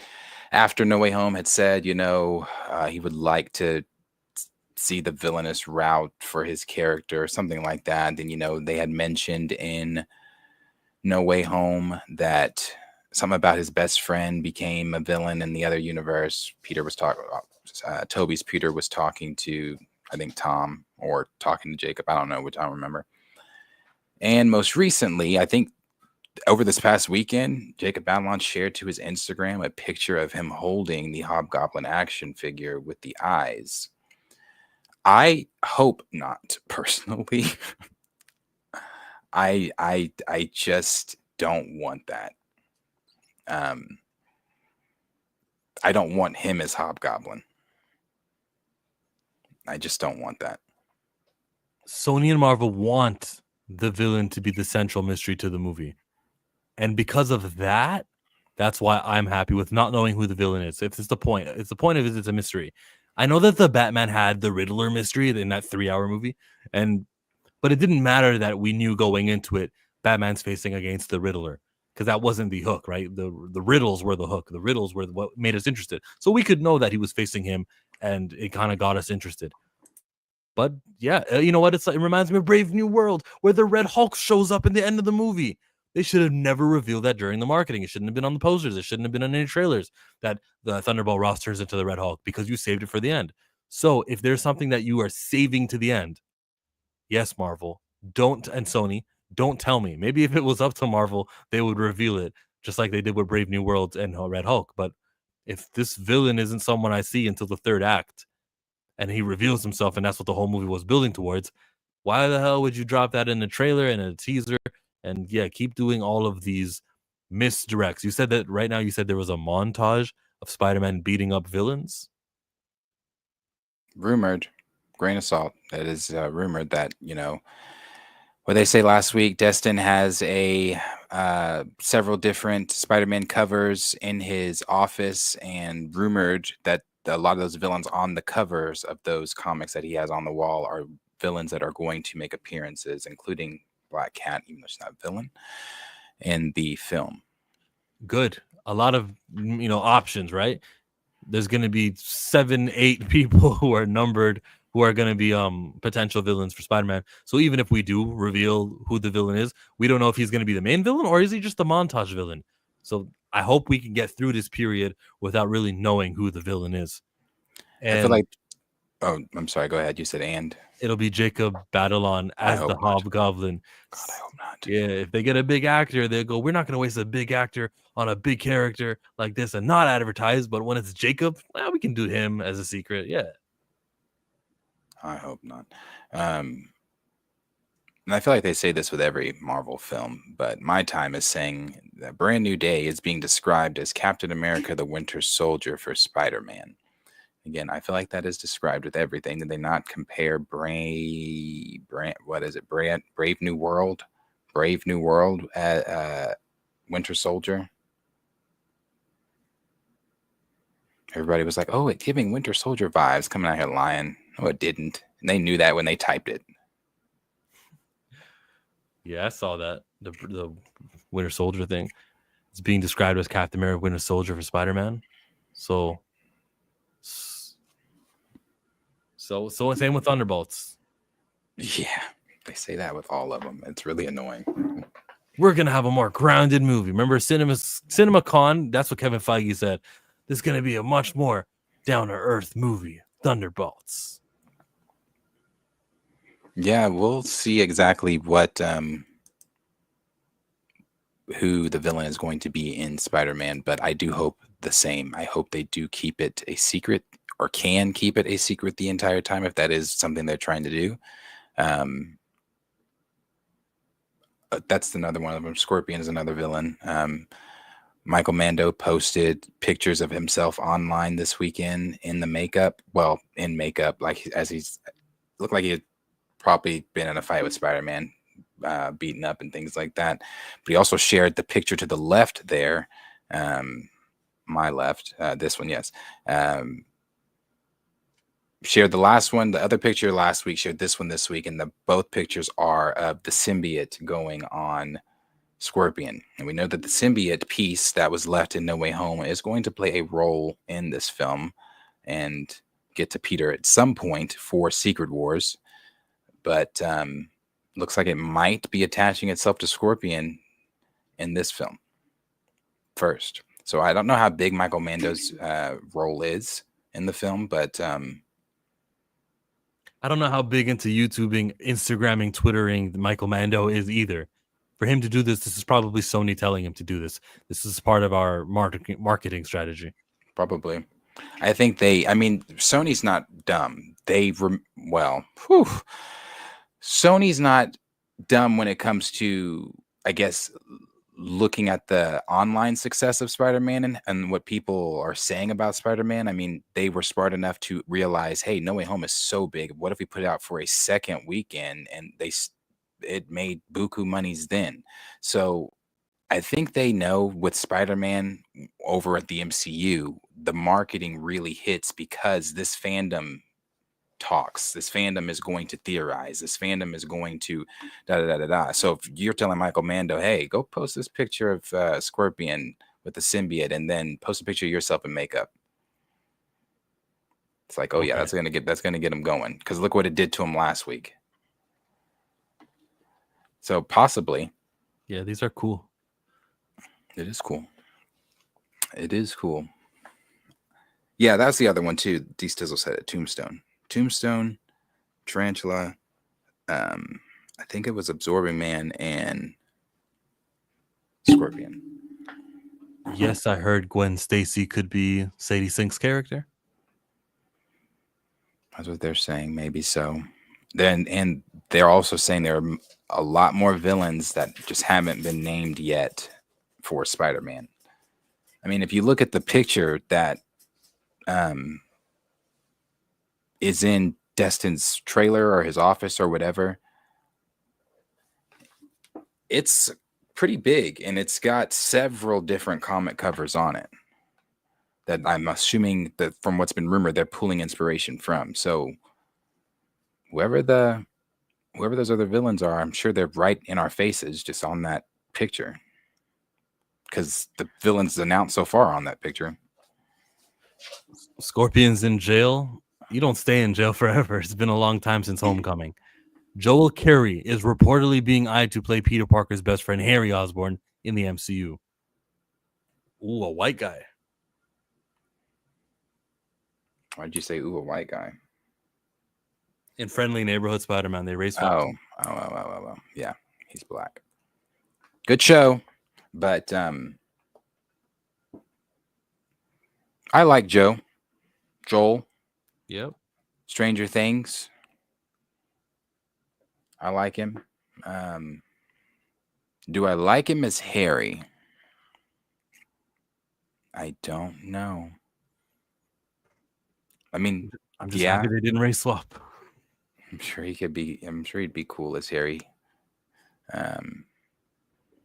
I like the fan castings of Harry with Timothy Chalamet. That'll never happen, but I like the fan casting. He's too expensive for that. Back in the day, before Dune, maybe around that, he auditioned for Spider-Man. He just didn't get it. They probably audition for each other's roles every year. Yeah, he auditioned for it. He just didn't get it. So I wonder if he's going to stay with what he was told from DiCaprio, or if he's ever going to join Marvel, DC.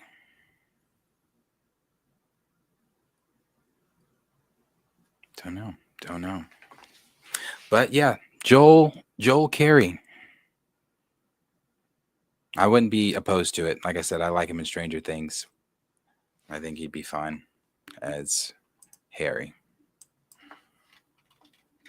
He plays a cool guy in Stranger Things. Harry is normally more the cooler one out of the two. So boom. It could work. Okay. Hit me with this one. Why did you want to cover Luis Fernando's take on Wonder Woman and Spider-Man? I believe this is the one where they were comparing, saying that the box office for Supergirl could possibly outgross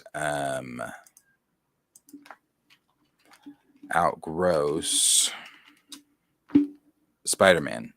Let me see exactly what it said. This one where they covered it up. Look out. Here comes the Spider-Man. I disagree. I disagree so badly. I think there's like a 3 or 4 week gap between these two movies. 4 weeks, and they'll be fine. They'll be able to eat on their individual ecosystems. They'll be fine. It says, according to box office analyst Luis Fernando, Supergirl could outperform Spider-Man Brand New Day at the box office next July. He believes that Supergirl will be a new and fresh project for audiences, sparking their curiosity over the future of the character. Now,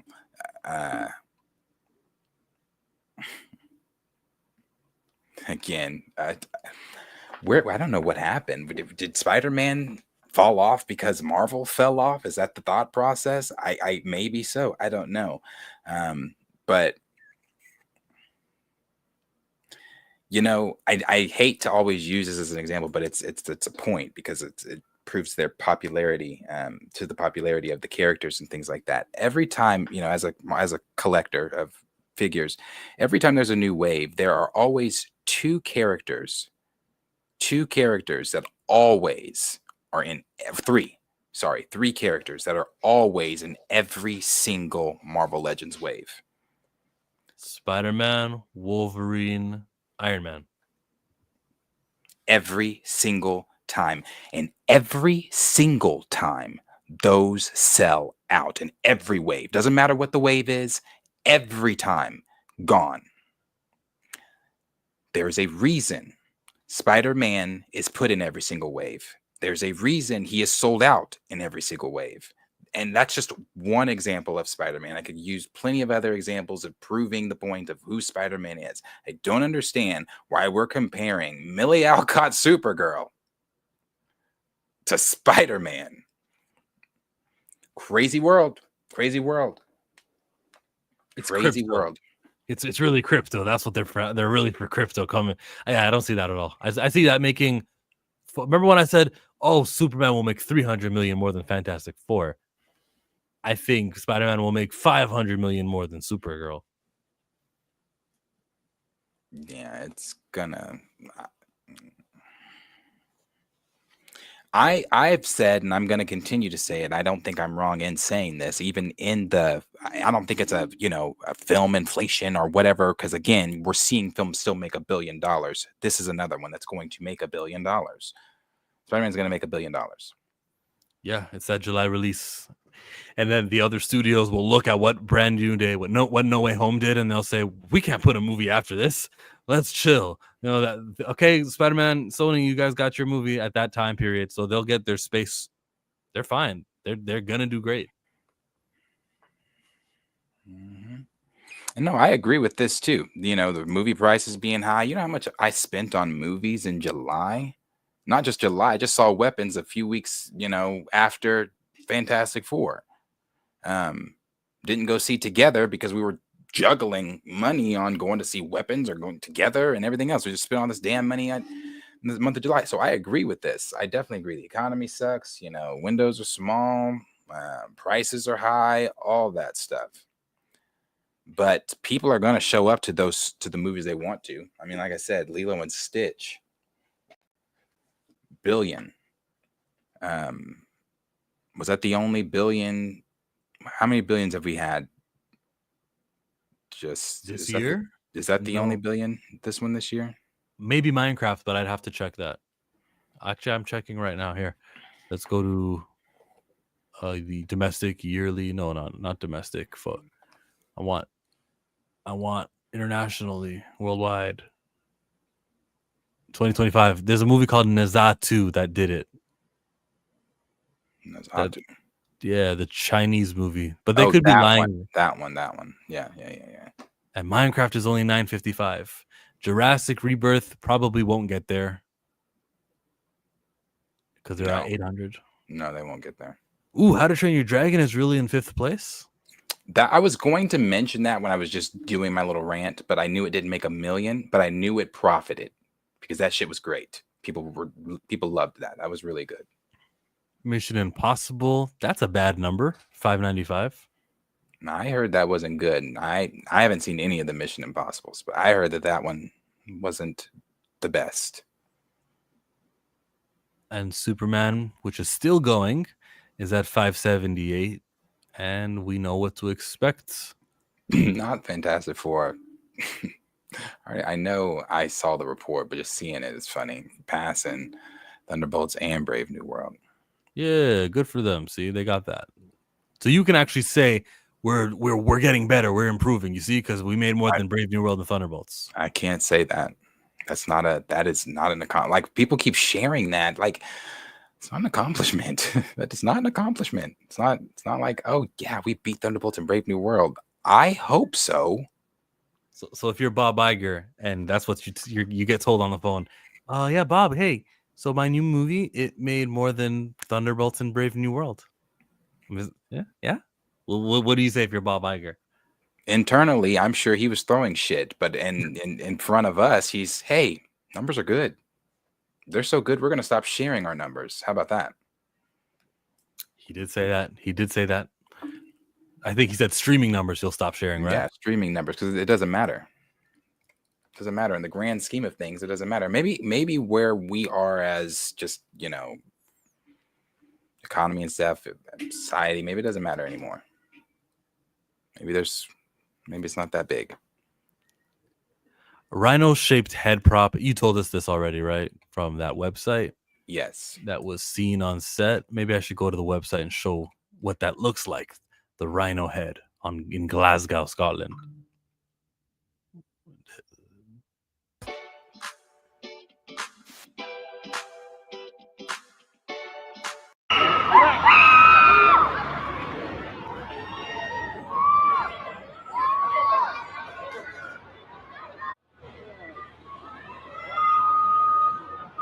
I don't know if we've actually seen a picture or image of it. In this video, no? Period. Okay. Well, it was seen by somebody. So, yeah, so they say.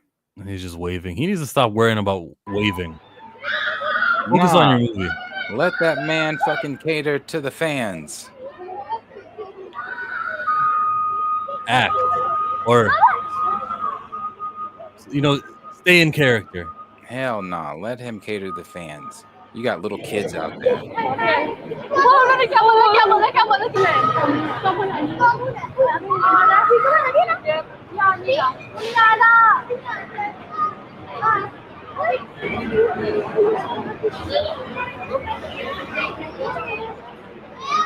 I think that when they're yelling at you and you wave at them, you're encouraging. See, when you yell at me, I wave. What he could do to please the kids is say, "Hey, I'll meet you guys. Just give me a couple hours when I'm done shooting. I'm gonna make sure to pass by you guys." I disagree because they're not rolling. He's obviously in between takes. It's rolling backwards. If he can wave at the fans, who the fuck is that hurting? Obvious to who? Obvious to me and you? Yeah. Obviously, a kid though. A kid probably doesn't realize which parts are the shooting parts. But that's fine. It's a child, though. It's a child. I'm be honest with you. If I bring my child out and I know you're filming and you don't wave, I've said this many times, even in my own fandom. I love Stephen Curry, but I stood out there for 4 hours and I'm at the front of the line. Had he not acknowledged me, my fandom would have been weakened a little bit because it's like, why the fuck? That's one of the reasons that you do it for. Acknowledge. I'm saying acknowledge, but at a certain you're saying time. You're doing it like 4 hours down the road. 4 hours down the road, I might got shit to do, Spider-Man. You're standing on top of a rolling backwards. You're working. Wave. I mean, who the fuck are you hurting? Who are you hurting? You would get tomatoes thrown at you as a celebrity because who are you hurting as a celebrity, as Superman, Spider-Man, whatever? I know what you're saying. Hey guys, I appreciate the love. I'm working right now though. Yeah. Could you give me 4 to 5 hours and I'll meet you all over there? That's fine, sure. And he does that even after. He's not pointing to them, telling them, "Hey, go meet me over there." He takes pictures with people after. But again, who is it hurting that the kid he's waving to the kid? It's not hurting anybody. It's not hurting the camera. It's not hurting this. It's not Sony. It's not saying, "Hey, Tom, tighten that shit the fuck up and stop waving that little bastard over there." Like, no, it's like, "Hey, Spider-Man, hey." Wave, do all that stuff, but there's a time. And in between shooting, in between records, I don't think it's the right time. I don't think that the kids get it, that, oh, he must not be shooting right now. That's why he's waving. I think that it'll affect your performance during the times you are shooting. Okay, well then you're not as professional an actor as we all think you are. Then Tom, if you're letting a little 4-year-old little boy over there distract you from doing your job, you're not good at your job. But if I can do something to discourage it, then it's my responsibility not to be so. That's crazy. That's crazy. I just watched a video of Meryl Streep filming for Devil Wears Prada 2, and in the middle of her take, she was getting fans like, "Oh my god, Meryl Streep!" She waved as Meryl, and then just the title of the title of the video was even watch how she went from waving to fans for 2.5 seconds, then right back into her character. Either you're an actress or you're not. If you can't handle the 4-year-old saying Spider-Man and you can't just get back into your comic book mode, then what are we doing? Are you an actor? That's what you get tomatoes thrown at your ass. Because I feel like what the fuck are we doing with you? The Meryl Streep situation is one where she's in control of the. I have to see it to see if it's the same thing, but a wild card of these kids yelling and wailing, and many of them it's unnecessarily starting something. It's unnecessarily riling them up and giving the wrong idea, and then they get to tell their friends, "Bro, this was the first week on set, right? What if every week has? Oh, Tom Holland waves at us, and Tom Holland every time we come up on set to one of these places, he's gonna engage with us like, damn, there's a place for these things, and you're creating an environment that maybe you, Tom Holland, can do it, but maybe some of your coworkers also, they're gonna get distracted. Maybe the extras are gonna start looking. Maybe there's so much more domino effects that Then can why come are from you on being. set then? I don't understand that, because clearly we have audition processes, we vet you, we do all this type of stuff. If you are letting it's same thing as a basketball coach, because I used to tell my kids this: the stuff you learn in basketball, sports, no matter what sport you play, it transcends into real life. I think that can transcend over into your work environment as well. If you are letting outside forces like your parents, my baby this, hey, listen to me, I'm the fucking coach, I'm in charge. If you're letting people, and as a director on set, I'm in charge. If you're letting people distract you from doing your fucking job, come sit on this goddamn bench and you But we won't go know back that in in the the game. pros, the hecklers do affect the players, and they're the professionals. They've been doing it for years and years, sports wise. So it's same thing. It's just a different arena. You're on set. You're not in a jersey, but your jersey's your Spider-Man suit. Destin's not an actual coach, but he's your director. These are not actual hecklers, but they're around you watching. If you can't tighten up and do your job at a 4-year-old saying hello, and that's distracting you from flipping some fucking fake webs, then we got a bigger problem on our hands, Spider-Man. Okay, there are NBA players who've got big problems on their hand because they are so engaged with that heckler or with who. Like sometimes I'll hear Shaq tell a story. Halle Berry was sitting courtside at my game, and that was affecting the way I played. And like, there are players who are affected by the There are some Riddlers. players that, like Westbrook, there are a lot of players that will let the fans heckle them and get them da da da. It But happens. those fans that are like you said, they're heckling them. They are heckling them. They are trying to get a rise. They want to get you to turn around so that it can be in favor of their team.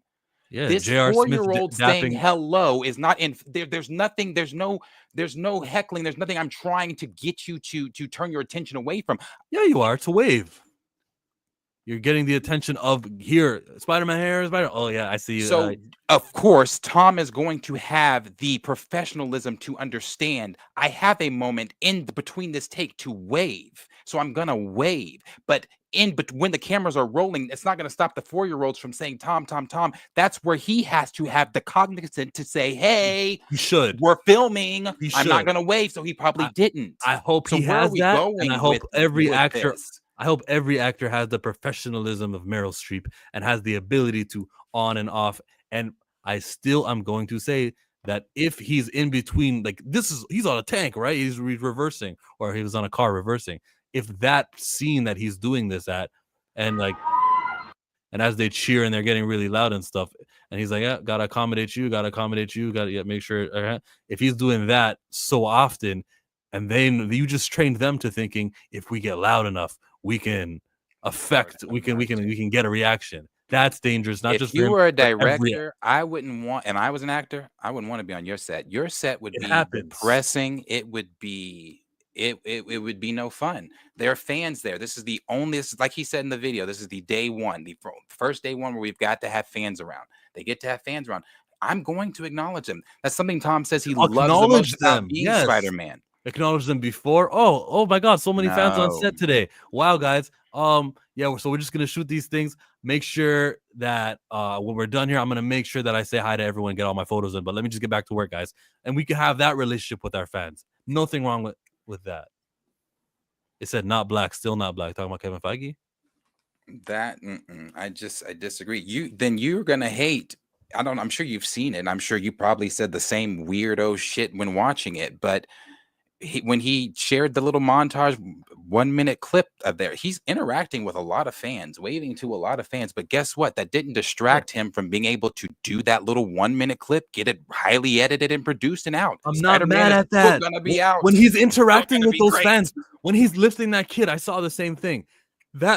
That wasn't in the middle of we're reversing our car. Like, I don't know how long of a break he had in that scene, a picture in the little video where he's on the car and he's reversing, high waving. I don't know how soon he's got to go from scene to scene to scene. If he's got a half-hour break in between, or if he's done for the day and he wants to lift the kids up and meet them at the guardrail, absolutely, Tom Holland. I want that from you. I expect that from you.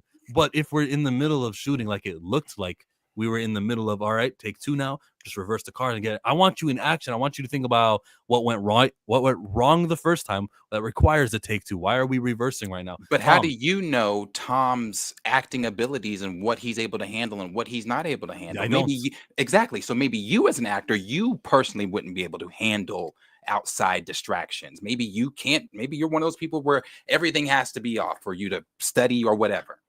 I'm not one of those people. I can study with background music, people in the room, all that type of stuff. And I can understand it completely. Maybe Tom's one of those people where I understand the subject. Right. I understand the assignment. That Maybe doesn't bother me though. Maybe Tom he's perfected it, or maybe Tom is 99% perfect. But one thing will get him off. And because of all the fan engagement and all this stuff that he's encouraging, that one time is going to happen next week when he's on set. He'll be distracted because they said something about Zendaya is hot. He'll be like, what the fuck? What? Like I don't know. I'm just making something up. Maybe that will get him. And he encouraged this fan interaction. The fan, you can yell at me and you'll get my response. That's dangerous. I'm glad everyone in chat is enjoying this. I tell you what. Do you care about like this? Some like, of your we're not insulting each other personally. No. Of course not. Some of your takes are just batshit crazy. Oh man, that and today was one of those. If this was a tier list of your takes, S tier ones. This is an S tier for you today. That one's a little crazy. No, you gave the example of the basketball example, and there's literal examples of players being distracted and not playing defense because of the hecklers. But the players that the word you're using are heckling. Okay, Heckler? I'll use a different one. I'll use a different. Do you remember when J.R. Smith was showing love to somebody on the opposite team? He was on the bench, and he was like, "Hey," and then they scored because he wasn't playing defense. That's the opposite of heckling. That's love, and he's too busy trying to be accommodating to his boy. So, okay, you're using players like J.R. Smith as examples. J.R. Smith is the same player that what was in the finals threw it to. Yes, you're not using. No. I'm not even saying that. I'm just saying you're using people with low IQ basketball brains anyway. So, of course, JR is letting people distract him. But are you seeing some of the you're not seeing at the when Steph's at the free throw line, when LeBron's at the free throw line, when some of them are at the free throw line and they're yelling the shit they're yelling, is that stopping them from making Stephen Curry from making his free throws? I hope Tom Holland has because I'm in exactly. The long pause was because I am in fucking game mode. The long pause is because I was pulling up the video on the side. I'm professional enough to understand that I'm in game mode. I don't have to pay attention to the outside shit. It's gonna happen though, but I don't have to pay attention to it. This is this is J.R. Smith on the left, just so everyone who doesn't know what we're talking about. He's gonna go to the bench of the other player. Oh, look, it's love. It's not heckling. And now his other, he just got scored on. Again, that's dumb as fuck. If it is, but that's not a good example. It's not a good example. Just that it's an example is good enough for me. That's not a good example. JR should have. How much time was on the clock in that? Since we're going basketball, we're talking sports. How much time was on the clock when he did that? How much time was on the clock? It was in the second quarter, 2:58. Second quarter. First of all, if I'm again, you shouldn't even be doing that in the middle of the game anyway. Shouldn't do it in the middle of acting. No, you're in the middle. J.R. Smith is in the middle of a fucking basketball game, and it's the second quarter, and it's 50-51. So where's your basketball IQ for you to even be having conversations with the game that close? Tom was on the top of a fucking moving vehicle. It doesn't matter if the cameras were rolling or not, because if the cameras were rolling, he probably would not have waved, because he has the understanding to know that I'm in the middle of filming. I'm not going to wave. But hey, kid, you just waved at me, so I'm going to wave back. I understand your point. It doesn't make sense. Hey, so some kids are like, well, he waved to me today. Maybe if I wave to him tomorrow, I can distract him or whatever the fuck. That makes sense, though. It just doesn't make sense because he would be professional enough to not be distracted. I would hope so. And I would hope that everyone on set that he just encouraged to, you can yell at that character, that actor, that character. I hope everyone on set is on Tom Holland's level that you believe Tom Holland is on. So is the issue Chill got a problem Tom acknowledging a kid? That's a gross oversimplification, but yeah. Basically. Sure. My problem is he acknowledges kids. He has a problem that he acknowledged the kid on set instead of staying in character and saying to that child on set, hey, 4-year-old child, meet me 4 to 5 hours after I'm done filming and I'll make your day over there, instead of in this moment when you're excited and you're 4 Okay. and I can How does make it your keep day stretching to now. 4 hours? How does this stretch to 4 to 5 hours? You said 4 hours. You said when we're done filming about 4 hours. Originally, that's what you Okay, said. well, he'll go on. Let me. If I said that, my mistake. I don't remember saying that. No more 4 hours. You go to lunch. You'll find some time in between, and he's not obligated to. Never mind. I'm done with this one. I'm done. I'm good. You were about to say he's not obligated to speak to these children. I mean, he's not, but I tell you what, let your little web flipping ass not say something to my kid. There won't be a Spider-Man 4 because I'll trip his ass. No, but now I'm looking at the comics and I'm like, fuck. Chill said, fuck them kids. Come on, Chill. Tom made that kid day that day. He could have made his day when he walked on set. Hey, high five, everything. He could have, like, do you think that wave was the only time he interacted with that kid? I'm sure they did stay until afterwards when he got out of the car and he's like, oh, who we got here today? Oh, that's cool. Let's take a photo. I'm sure he made that kid's day regardless. The wave and the in between shooting, that part of it needs to be eliminated. And then, sure, he didn't wave at every fucking kid as he was reversing. And then take 3, he probably doesn't wave at everyone anyways. Like, I think he does ignore them sometimes. I think. Do you think he like reacts every single time, Darius? Do you think it don't, or do you think it's like I'm thinking? Sometimes he's gonna wave at them, sometimes he's not, and I'm just saying, just don't wave at them always while you are in the middle of working. From what I have seen from Tom in past videos and in this most recent stuff, he likes interacting with the fans. But do you think that there are times where he doesn't interact with them, where he's like, I know they're yelling, but I'm in the zone? Like in the middle of filming? I mean, No, like it's not recording, it's not live, we're not recording it. We're probably gonna in a couple minutes. But do you think every single hi Tom, hey Spidey, do you think he gets everyone? No, he does ignore some. Yeah, you can say that. I'm sure he's human. He might. He That might. wasn't strong. I don't know if he will or not. I don't know. I've never seen it, so I can't say. I've only seen him being positive to fans and interacting in pictures and, kids up on my shoulder type shit. I've never seen him say, "Hey, fuck you, fucking kid. I'm fuck off. I'm fucking wasn't there right now." Why do we go to such an extreme? Like I'm saying, fuck the kids. Well, if you want to go back to the very conversation, you didn't actually say "fuck that kid," but you implied it. Well, I hope I can clarify that I'm not implying that we should say fuck the kids and that they're worthless. They're great to have fans there. It's great that they care enough. We are in a public street. That's a good example. It's a good example.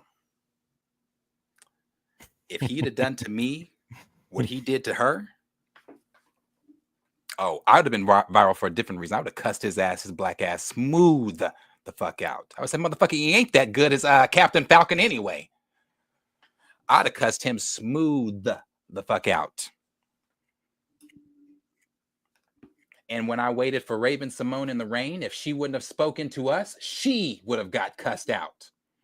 I don't bro, we're fans. There's a reason. Like, I'm not saying that they all have to speak to us. I'm not saying that. But what I'm saying is,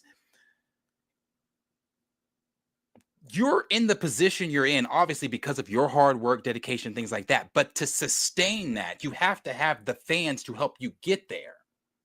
So dedicate time to do the right thing with the fans. Yes. Some of them do that. But I'm saying, in the whim of you seeing a fan out in public, because that can happen, acknowledge them. Especially if they acknowledge you. Now, if people are leaving you alone, go about your business. You ain't got to go out there and be like, hey, I'm Anthony fucking Mackie. But if somebody comes up to you and be like, oh my God, are you Anthony Mackie? Can I? And you're, I don't do that.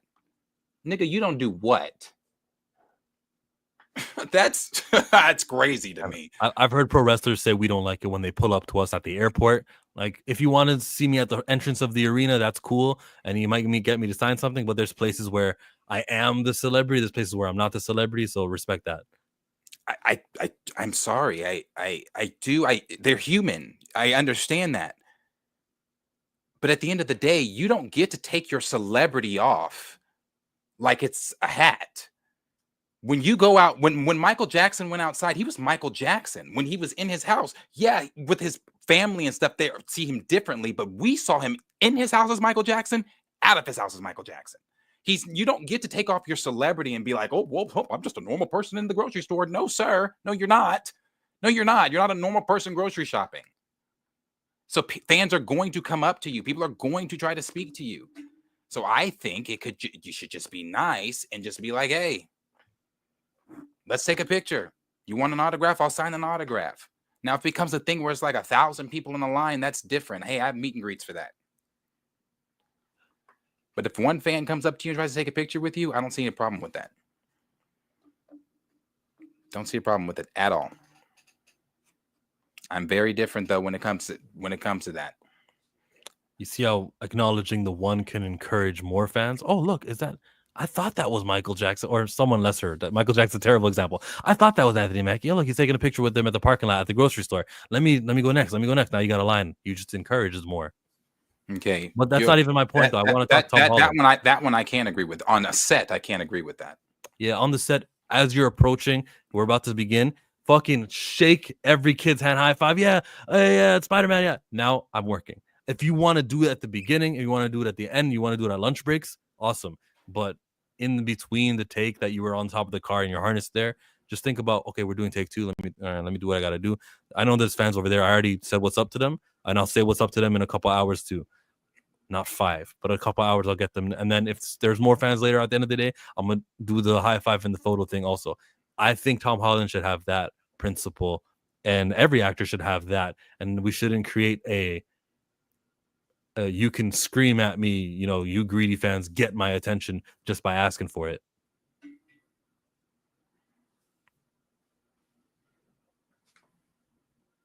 But it's okay for you to scream. Hold on, because he's getting on my motherfucking nerves. Because I told your ass to sit down.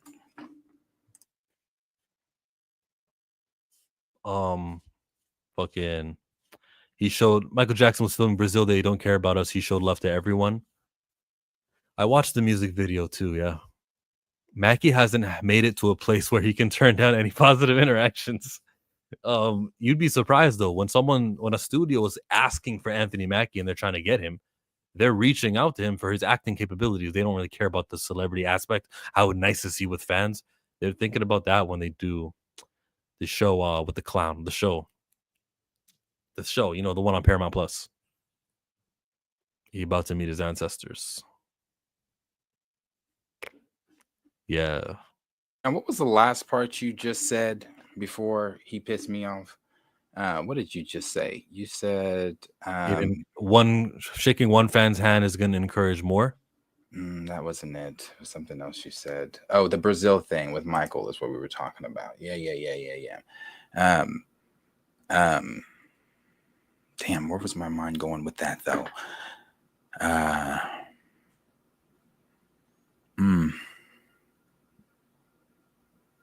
I don't remember. I don't remember. And it was good too. This stupid. Damn, I don't remember. It was good too. It always is. It always is. You're right. I don't remember. But it was a point.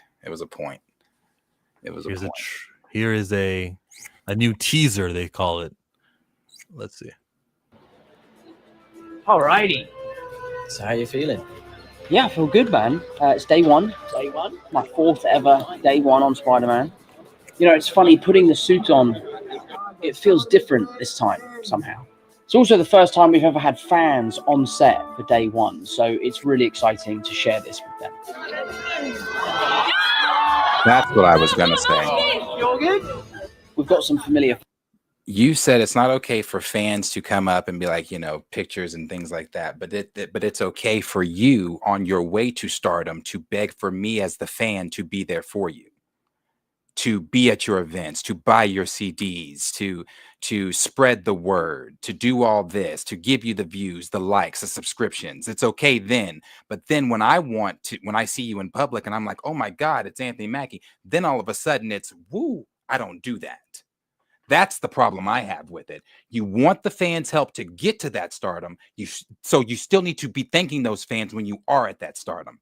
That's my point. I think you misunderstand the exchange. The exchange is you get to enjoy my No. performance. I don't misunderstand the exchange. I'm giving you I didn't something misunderstand it. I just explained in it. return for your fandom. I'm giving you something that is, look how cool I well acted. Look how I That's killed fine. it. That's fine. That's But the that's what also, you purchase. but That's the also, when I see you in public, if I see you in public, the least you can do is say hello. Because, like you just said, when I'm acting and doing this, but when you were acting at the street at the high school play down the street, you wanted me to come in person and be there, right? When you were acting up the street at the convention center, you wanted me to be there, right? Anthony Mackie did not want you to be at his high school. Hypothetically speaking, as an actor overall, if I'm an actor and I'm wanting my friends and Okay. fans to show up, So be nice to those day ones. no, to everyone. Because when people example, there's this guy, the OCDA guy, he's a comedian. When he goes around to different places, he's passing out flyers to random people wanting them to come to his comedy show. That's how you get your stardom. You get fans to come to your comedy show. Hey, I've Yes. become a fan. Okay, so That's the if you're give and still take. great, hold my hand some more. Let's walk some more down the street since we're on the same page. Now that we've given and taken, and I've given my time to help you to get to where you want to be, if I see you in public, the least you can do is, hey, let's take a picture. Here's an autograph. What the give and take was. So what was given, what you took from me was you were at the comedy show, you laughed for an hour or for my half-hour set, and you gave me a flyer to come to. I didn't happen upon your comedy show. Yeah, I advertised and you had the choice to go, huh? Do I want to spend $10 to look at a guy, tell me jokes and laugh? And if I got satisfied, But you know what? But again, it's still different, because those same people after those comedy shows, those local comedy shows, are staying after and taking pictures with everyone. Cool. That's the right thing to do. Spend a little time afterwards. Yeah. And I'm not saying once you get to Mel Gibson status, you need to be taking pictures with everyone. But if one person comes up to you, 2, 3 people come up to you in public, hey, yeah, I got time for a picture. I got this. I got that. Now, I understand guys, I really appreciate it. I love you guys. I just really do not have the time right now. I got to go. That's different. It's different. It's different than I don't do that. Tell me you don't do that as a celebrity. Different.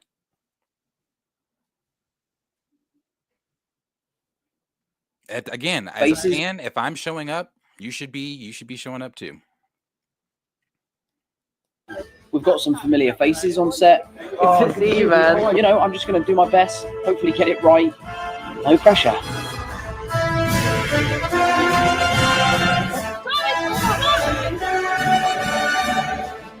Wow, that was a really good one.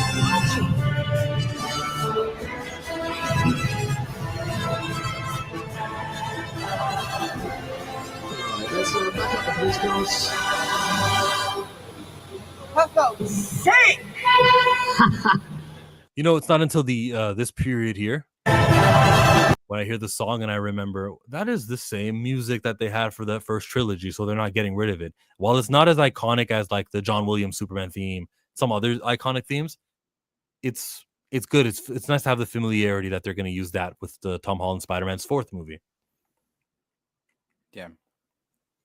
Yeah. This was an exciting video, even though it was just that minute. It was a hype minute for me personally. I liked it. I hope they continue to do this. I don't know if this is the stuff his brother's filming, his own personal stuff, or if this is Sony's footage, but I hope they keep doing this. I want them to do this all the way up till just the interaction. Just it feels like the involvement. I mean, I don't have to know everything that's going on set, even though with leaks and rumors that's inevitable. But this type of stuff, as a fan, this is fun. And when it comes to Spider-Man, for me personally, again, I can't speak for everyone. I feel a certain connection to Spider-Man because he maybe is one of my favorite characters. Next to Black Panther, he is my second favorite Marvel character. So it's just a warmness, like a real hero sense. Even though I know obviously Spider-Man's not real, Tom Holland is not really Spider-Man. It's a real hero sense you get from Spider-Man. Like just seeing that stuff of him on set. I know he's on harnesses and shit, but it feels real. And like the feeling that Spider-Man gives me, even as an adult. So, I'm excited for this.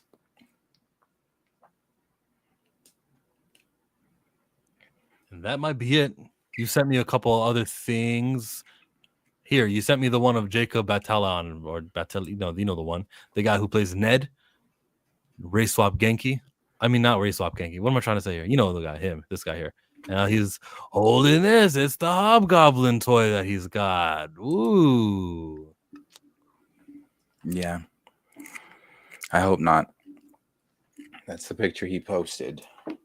Everything's coordinated. So that's not guaranteeing anything. It's just that this was coordinated. So maybe it's a misdirection they coordinated. It's fun. Yeah. Yeah.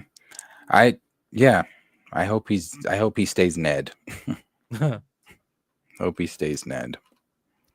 But yeah, no, that would be about everything. Only other thing that really put out there is Noah Centineo, for you Rambo fans, is going to be playing a young Rambo in a Rambo original film. Let's play this or that. Yeah, play that. The choice is yours. You can get with this, or you can get with that. You can get with this, or you can get with that. You can get with this, or you can get with that. Do you hear me? What's wrong with my mic? Mic check 1 2 1 2. We got the hoodie that is zipper. We got the hoodie that is a pullover. Between these two items of clothing, it's tough, you know. You got the zipper, the accessibility to, you know, on a warmer day, you zip up. On the cooler days, you make a little bit of space. So do you get the zipper version? Now, the pocket problem for that is that you get 2 pockets. Yeah, 2 pockets, that's cool. But they're just not as secure. They're not as deep usually. That pullover hoodie, you get the pocket. You can even have your hands touching inside the pocket, which is an extra bit of comfort that, that the pullover hoodie provides. Now, when it comes to putting it on, I think the pullover hoodie has a little bit more difficulty, more time to spend. So I lean sometimes toward the zipper for that reason. It is, if you get that pullover hoodie that fits exactly the way it's supposed to fit, you're good. But a zipper hoodie, sometimes they could be more baggy or sometimes they could be more tighter. All you got to do is adjust the zipper. So the choice is yours, as we say. You can get with this or you can get with that. We throw it to the chat as usual for the first, before we give it to us. Rain says no zipper hoodie. Steve says I'm a pullover guy. It's tied. Option 3, you get your mom to modify a version number 1 and make it a half. No, that's not an option. That's not an option, right, Studios? Nope, that's not an option. Darius, what are you wearing right now? I don't wear zipper hoodies. I hate them. Hate them. If it's not a regular pullover hoodie or a pullover sweater, I don't like it. I hate that my hoodie pocket's not connected with a zipper. They're 2 separate pockets. It's not one pocket. So in your like adult life, have you ever bought a zipper hoodie? God, no. I avoid them.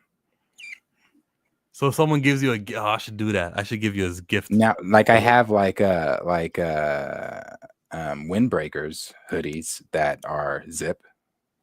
That's different. Yeah, that's different. But like just cotton, nah. The pullovers, never zipper. I like the zipper because putting a jacket over it is what I like. That's the only time I wear one anyway. So he what does that mean? Wears the zipper one and then puts I'm assuming either another hoodie or jacket over it. Why couldn't you do that with the pullover and then you put a jacket over it? I don't know. Everybody has their styles. Yeah. What makes them comfortable and tick. But never the zipper. Gosh, no. Never the zipper. Never the zipper. I do both. I will always purchase both. And especially when you have to have a design on it, that zipper getting in the way. Look how it looked on this. Zipper's on the right side. That zipper getting in the way of the Superman logo, bro. If I want the design to be unaffected, I have to go with the pullover. Yeah. Look how ugly that looks.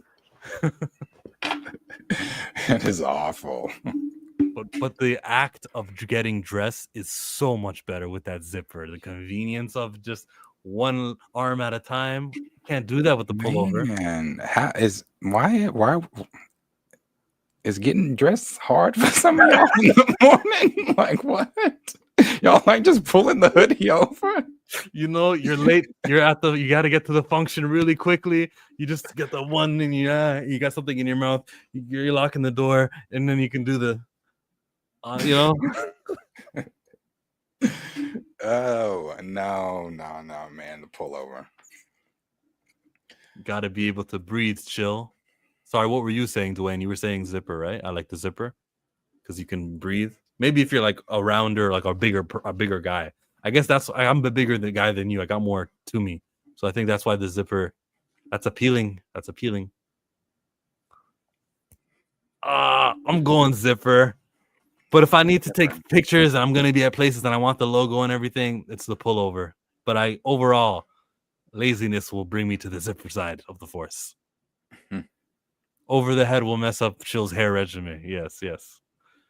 I haven't worn a zip up since I was 20 years and my mom brought it for me. See, if someone buys you a zipper, you're going to be like, okay, next time I see you, I'll be making sure to coincidentally be wearing the very zipper you gave me, right? You'll do that to them. Y'all are nice. There are people that, well, I get clothing gifts and I typically, and I'm not saying this to like be ungrateful or sound ungrateful or anything like that. So please don't take it that way. I always let them know I'm extremely grateful. I tell people though, if you're going to get me a gift, don't get me clothes. I am very particular when it comes to my clothing. I am very particular when it comes to my style. If I've been given clothes and I have taken that shit back and gotten something else. Give me something else, not clothes. So no. We got to normalize the wish list. I want to get you something for your birthday here. My birthday is next month. This is the wish list that I have, you guys. It takes the surprise element out, but still.